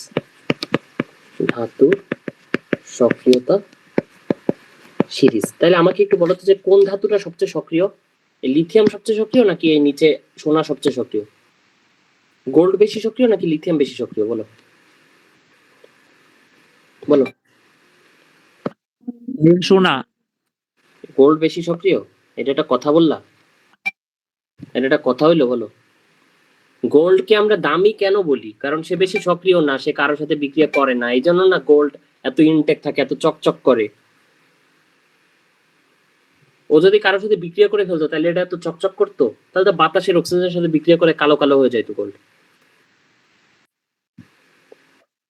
ঠিক আছে? তাহলে লিথিয়াম সবচেয়ে সক্রিয়। দেখবা এই যে লিথিয়াম, এই যে পটাশিয়াম, এই যে ক্যালসিয়াম, সোডিয়াম, এগুলাকে বাইরে রাখা যায় না, এগুলাকে কেরোসিনের মধ্যে ডুবাই রাখা লাগে। কেন জানো? মানে এগুলা এত বেশি সক্রিয় যে এটা বাতাসের সাথে মানে 1 সেকেন্ডের মধ্যে বাতাসের সাথে বিক্রিয়া করে অক্সাইড গঠন করে ফেলে। সো এগুলাকে কেরোসিনের মধ্যে ডুবাই রাখা লাগে, বুঝছো? এগুলাকে বাইরে বাতাসে রাখাই যায় না, 1 সেকেন্ডও রাখা যায় না, এর মধ্যে বিক্রিয়া করে ফেলে। তাহলে লিথিয়াম, পটাশিয়াম, ক্যালসিয়াম, সোডিয়াম এগুলো প্রচন্ড সক্রিয় ধাতু। কিন্তু এই গোল্ড, তারপরে যে প্লাটিনাম, এগুলো, এই যে সিলভার, দেখো নিচে আছে সব দামি ধাতুগুলো, গোল্ড, প্লাটিনাম, সিলভার, এগুলো একদমই সক্রিয় না। সো এই জন্য এগুলা এত দামি, বুঝছো? তাহলে এটা হচ্ছে ধাতুর সক্রিয়তা সিরিজ। বাট তোমাকে যদি আমি বলি যে ক্যাটায়নের সক্রিয়তা সিরিজ কোনটা? ক্যাটায়নের সক্রিয়তা সিরিজ, তাইলে কিন্তু তোমার সবচেয়ে সক্রিয় ক্যাটায়ন হচ্ছে অরাম প্লাস। এটা সবচেয়ে সক্রিয় ক্যাটায়ন, বুঝছো? সো ক্যাটায়নের সক্রিয়তা সিরিজ কি হবে? এটা হবে ধাতুর সক্রিয়তা সিরিজের উল্টা। ধাতুর সক্রিয়তা সিরিজের উল্টা, বুঝছো? তাহলে এইটা একটু মাথায় থাকবে সবার ভাইয়া, যে ধাতুর সক্রিয়তা সিরিজ হবে ক্যাটায়নের সক্রিয়তা সিরিজের উল্টা। ওকে, ঠিক আছে, ওকে, এটা শিখে ফেলছো সবাই। এবার আরেকটা জিনিস জানবা তোমরা, যে অ্যানায়নেরও তো সক্রিয়তা সিরিজ আছে, তাহলে ওইটা আমাদের জানা লাগবে। এটাকে মনে রাখতাম, নাসায় সাদা কোলা ব্যাঙ আজ হাসে। নাসায়, কি বিচ্ছিরি বিচ্ছিরি নিমোনিক, চিন্তা করো। নাসায় একটা কোলা ব্যাঙ কেন হাসতে যাবে? কোলা ব্যাঙের কি ঠেকা পড়ছে নাসায় যে হাসার?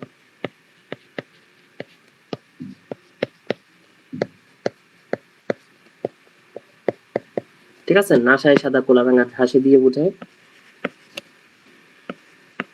Na3 মাইনাস SO4 2 মাইনাস, সাদা কোলা দিয়ে হচ্ছে ক্লোরিন, ব্যাং দিয়ে ব্রোমিন, হাঁস দিয়ে আয়োডিন, হাসি দিয়ে হাইড্রোক্সিড।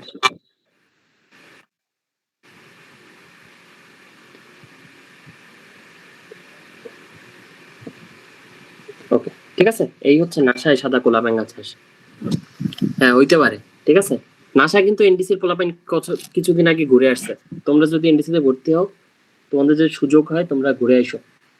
আমাদের সময় এই সুযোগ ছিল না, আমি মাস্ট চাইতাম। এমআইটি ঘুরাইছে, হার্ভার্ড ঘুরাইছে, নাসায় নিয়ে গেছে, জুরাসিক পার্কে নিয়ে গেছে।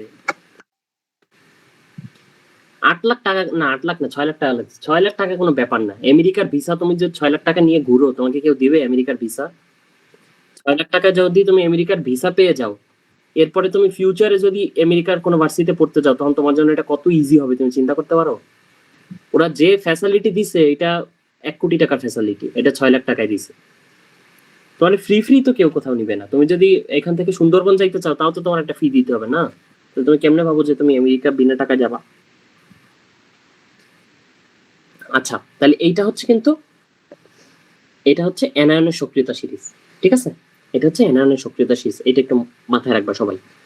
এবার একটা মজার জিনিস পড়াবো এবং এখান থেকে পরীক্ষায় কোশ্চেন আসবে। সেটা হচ্ছে, তোমরা কি বোর হইতেছো? আর বেশি জিনিস নাই, অল্প একটু জিনিস আছে। সেটা হচ্ছে তড়িৎ বিশ্লেষণের উপর বিভিন্ন নিয়ামকের প্রভাব।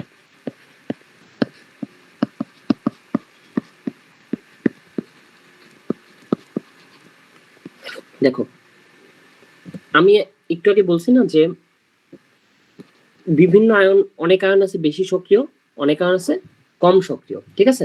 তাহলে যেটা বেশি সক্রিয় ওইটা সবার আগে বিভিন্ন জায়গায় যাবে। ক্যাথোডে ওইটা আগে যাবে, অ্যানোডে ওইটা আগে যাবে। এটা সবাই বুঝো যে ক্যাথোডে ওইটা আগে যাবে, অ্যানোডে ওইটা আগে যাবে। তাহলে মনে করো আমি সোডিয়াম ক্লোরাইডের তড়িৎ বিশ্লেষণ করতেছি। কেমন sodium chloride? Liquid sodium chloride, ঠিক আছে? এটাই তো আমাদের বইতে আছে, লিকুইড সোডিয়াম ক্লোরাইডের তড়িৎ বিশ্লেষণ করতেছি, ঠিক আছে? তাহলে নরমালি একটা লিকুইড সোডিয়াম ক্লোরাইডের তড়িৎ বিশ্লেষণ করলে ক্যাথোডে কে যাবে, অ্যানোডে কে যাবে? বলো আমাকে বললে। আমি আগে একটা কথা তোমাকে বলে রাখি, লিকুইড সোডিয়াম ক্লোরাইডের মানে হচ্ছে এখানে টোটাল আয়ন আছে কয়টা জানো? 4টা আয়ন আছে। ক্যাটায়ন কি কি আছে? সোডিয়াম প্লাস আছে, আর কিন্তু হাইড্রোজেন প্লাস আছে। অ্যানায়ন কি কি আছে? ওএস মাইনাস আছে পানির, আর ক্লোরিন মাইনাস আছে। এই 4টা আয়ন আছে, ঠিক আছে? তাহলে ক্যাথোডে কে যায়? ক্যাথোডে যায় ক্যাটায়ন। এখন আমাকে বলো ক্যাটায়ন কোনটা যাবে এখানে? ক্যাটায়ন H প্লাস আছে আর সোডিয়াম প্লাস আছে, এই দুইটার মধ্যে কোনটা যাবে আমাকে বলো। বলো, একটা মজার জিনিস পড়াচ্ছি, এটা কিন্তু তোমাদের বইতে সুন্দর করে নাই। H প্লাস আছে, সোডিয়াম প্লাস আছে, এই দুইটার মধ্যে ক্যাথোডে কে যাবে বলো।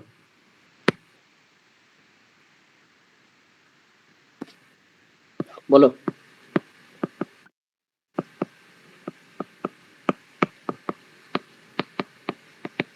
বলো কে যাবে?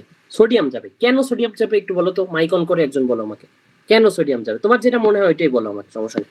ভুল হইলে তো প্যারা নেই, আমরা তো ভুলের জন্য শিখতেছি। কেন সোডিয়াম যাবে একটু বলো তো একজন মাইক হয়ে, মাইক অন করে।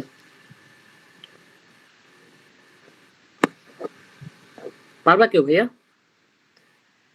সোডিয়াম যাবে কারণ একটু আগে আমি পড়ে আসছি না, এই দেখো হচ্ছে আমার সক্রিয়তা সিরিজে। হ্যাঁ, এই সোডিয়াম আর এই হচ্ছে হাইড্রোজেন, কে বেশি সক্রিয়? কে বেশি সক্রিয়? অবশ্যই সোডিয়াম অনেক বেশি সক্রিয়, তাই না? তাহলে সোডিয়াম যেহেতু বেশি সক্রিয়, এখানে সোডিয়াম যাবে, ঠিক আছে? সোডিয়াম যে একটা ইলেকট্রন ত্যাগ করে সোডিয়াম ধাতু তৈরি করবে, এই হচ্ছে কথা। আর অ্যানায়নের মধ্যে কে যাবে আগে? এই ওএস মাইনাস আগে যাবে না ক্লোরিন আগে যাবে বলো? ওএস মাইনাস আগে যাবে না ক্লোরিন আগে যাবে? সক্রিয়তা সিরিজ দেখে বলো। এই না, উপর থেকে শুরু হয়েছে, উপরেরটা বেশি সক্রিয়, নিচেরটা কম সক্রিয়। তাহলে ক্লোরিন আগে যাবে, গুড, ঠিক আছে? ক্লোরিন আগে যাবে। তাহলে এখানে দেখো ক্লোরিন, দুইটা ক্লোরিন মাইনাস কি করবে? দুইটা ইলেকট্রন ত্যাগ করবে এবং ক্লোরিন গ্যাস তৈরি করবে।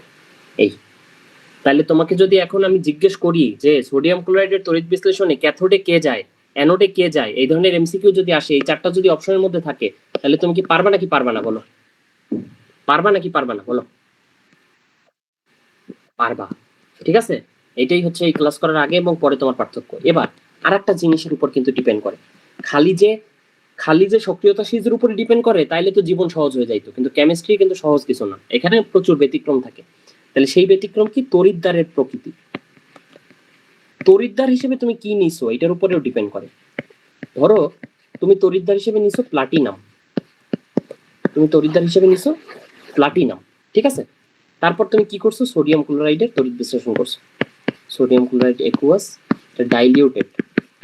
ডাইলিউটেড মানে হচ্ছে একদম তোমার সোডিয়াম ক্লোরাইড কম আছে, পানি বেশি আছে, এরকম, ঠিক আছে? ডাইলিউটেড। এইটার মধ্যে ক্যাথোডে কে যাবে, অ্যানোডে কে যাবে বলো? Cathode, anode. এরকম যদি হয় তাহলে ক্যাথোডে যাবে হচ্ছে হাইড্রোজেন, বুঝছো? ক্যাথোডে যাবে হচ্ছে হাইড্রোজেন। হাইড্রোজেন দুইটা ইলেকট্রন গ্রহণ করবে, H2 গ্যাস তৈরি করবে। এবং অ্যানোডে যাবে হচ্ছে OH, বুঝছো? অ্যানোডে যাবে হচ্ছে OH। আর আরেকটা কেস কি হইতে পারে? আরেকটা কেস হচ্ছে যখন তুমি কনসেন্ট্রেটেডটা ইউজ করবা, সোডিয়াম ক্লোরাইড, এটা কি? ডাইলিউটেড মানে হচ্ছে পানি বেশি। আর এখানে তুমি যেটা ইউজ করতেছো এটা হচ্ছে সোডিয়াম ক্লোরাইড বেশি, মানে বেশি ঘন। এটা হচ্ছে ঘন, এটা হচ্ছে পাতলা, ঠিক আছে? ঘন আর পাতলা 2 মিনিট দ্বারা। এটার ক্ষেত্রে তুমি প্লাটিনাম তড়িৎদ্বার ইউজ করছো, প্লাটিনাম তড়িৎদ্বার। তাইলে এখন ক্যাথোডে কে যাবে, অ্যানোডে কে যাবে? তোমরা যদি এখন অত ভালো করে না বুঝো এই জিনিসটা মুখস্থ করবা, ঠিক আছে? এমসিকিউর জন্য জাস্ট মুখস্থ করবা। এই ক্ষেত্রে ক্যাথোডে কে আসে?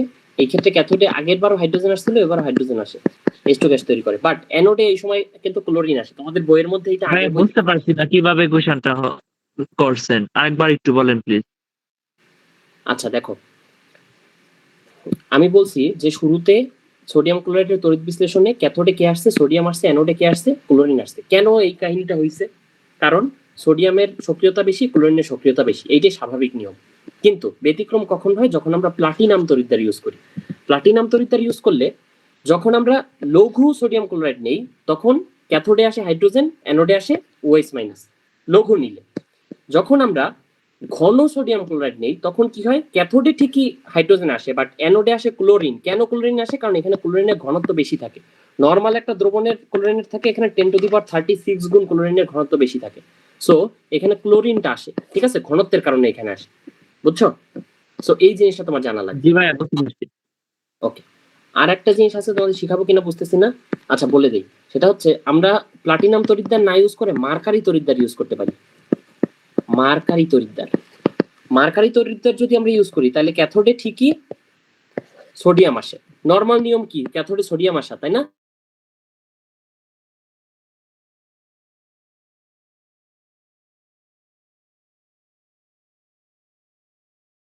কি আসে জানো? ক্লোরিন। অ্যানোডে কি আসে? দুইটা ক্লোরিন আসে, দুইটা ইলেকট্রন ত্যাগ করে ক্লোরিন গ্যাস তৈরি করে। এইটুকু জানলে চলবে, ঠিক আছে? আচ্ছা, এই হচ্ছে তোমাদের তড়িৎ বিশ্লেষণ নিয়ে কথাবার্তা। এরপর তড়িৎ রাসায়নিক কোষের কাহিনী কি বলতো? তড়িৎ রাসায়নিক কোষ সবাই কি শুনতেছো? বলো তো, শুনতেছো? জি ভাইয়া। ওকে, তড়িৎ রাসায়নিক কোষে অ্যানোড কি পজিটিভ না নেগেটিভ বলো? অ্যানোড পজিটিভ না নেগেটিভ? বলো একটুকে পড়াইছি। অ্যানোড কি পজিটিভ তড়িৎ রাসায়নিক কোষে?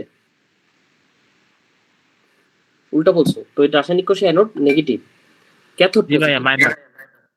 Cathode positive. এখানে তুমি একটা জিনিস খালি মাথায় রাখবে, তোমাদের এমসিকিউ আসবে এটা দিয়েই, ঠিক আছে? অ্যানোড হবে অধিক সক্রিয় ধাতু। এইটুকু যদি মনে রাখতে পারো জীবনে অনেক দূরে আগায় যাবা তোমরা। অধিক সক্রিয় ধাতু, ঠিক আছে? এখন তোমাকে যদি আমি বলি যে আমি একটা তড়িৎ রাসায়নিক কোষ বানাবো যেখানে আমি জিঙ্ক আর কপার এই দুইটার মধ্যে কাকে অ্যানোড কাকে ক্যাথোড রাখবো, বলো? কাকে অ্যানোড কাকে ক্যাথোড রাখবো? ফার্স্ট বলো। এটা পারা মানেই তোমরা এমসিকিউ পেরে গেছো, আর কিছু লাগবে না। কাকে অ্যানোড কাকে ক্যাথোড রাখবো বলো? তোমাদের যে ডেনিয়েল কোষ আছে না, ডেনিয়েল সেলের মধ্যে আছে কি? এই জিঙ্ক আর কপার আছে না, এর মধ্যে কাকে অ্যানোড রাখে কাকে ক্যাথোড রাখে বলো? আমি একটা কথা বলে দিছি, বেশি সক্রিয় ধাতুটা অ্যানোড হবে। জিঙ্ক বেশি সক্রিয় না ভাই? একটু আগে পড়াইছি সক্রিয়তা সিরিজ। জিঙ্ক বেশি সক্রিয়, তাহলে জিঙ্ক হবে অ্যানোড, কপার হবে ক্যাথোড, ঠিক আছে? এটা কি সবাই বুঝছো বলো? সবাই বুঝছো?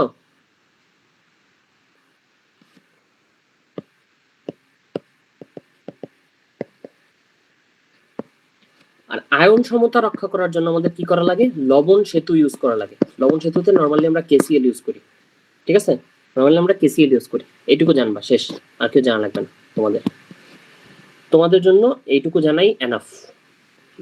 এখন তোমরা আর কি পড়বা আমি একটু দেখাই দিই। জাস্ট কি পড়বা বই থেকে দেখাই দিই। দেখো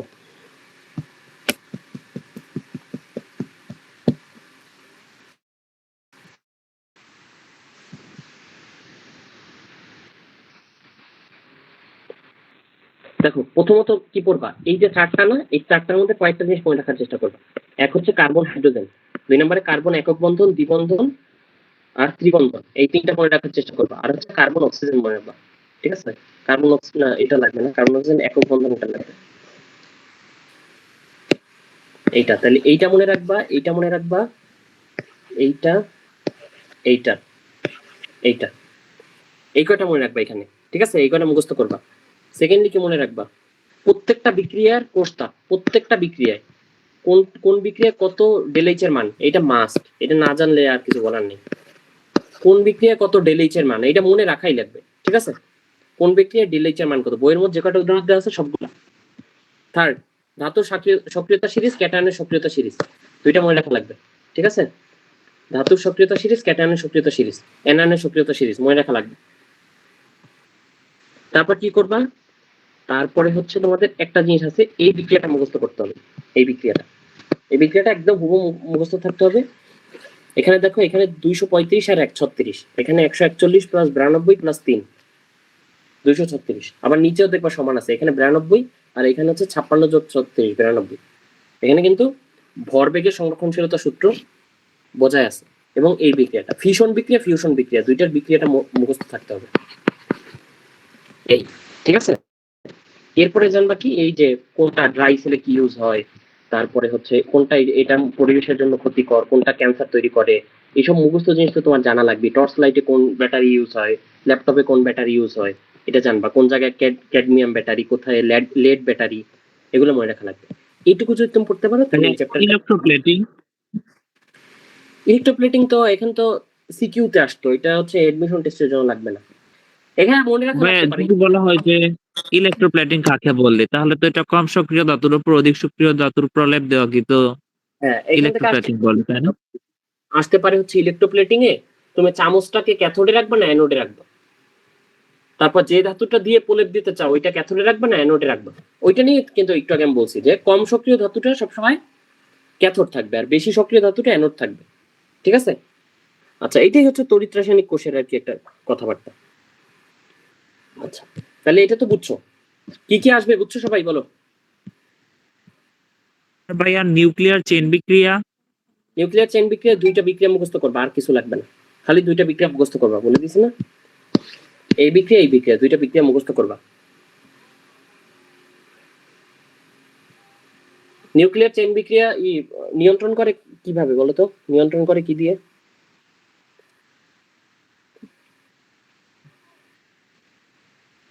বলো, চেইন বিক্রিয়া কি দিয়ে নিয়ন্ত্রণ করে, পারো না? কন্ট্রোল রড, ক্যাডমিয়াম রড দিয়ে নিয়ন্ত্রণ করে, ক্যাডমিয়াম রড। আচ্ছা, ঠিক আছে, তাহলে এই পর্যন্তই, আর কিছু পড়াশোনা নাই। তাহলে খুব ভালো করে এই দুইটা চ্যাপ্টার রিডিং পড়বা, মেইন কাজ হচ্ছে রিডিং পড়া, বুঝছো?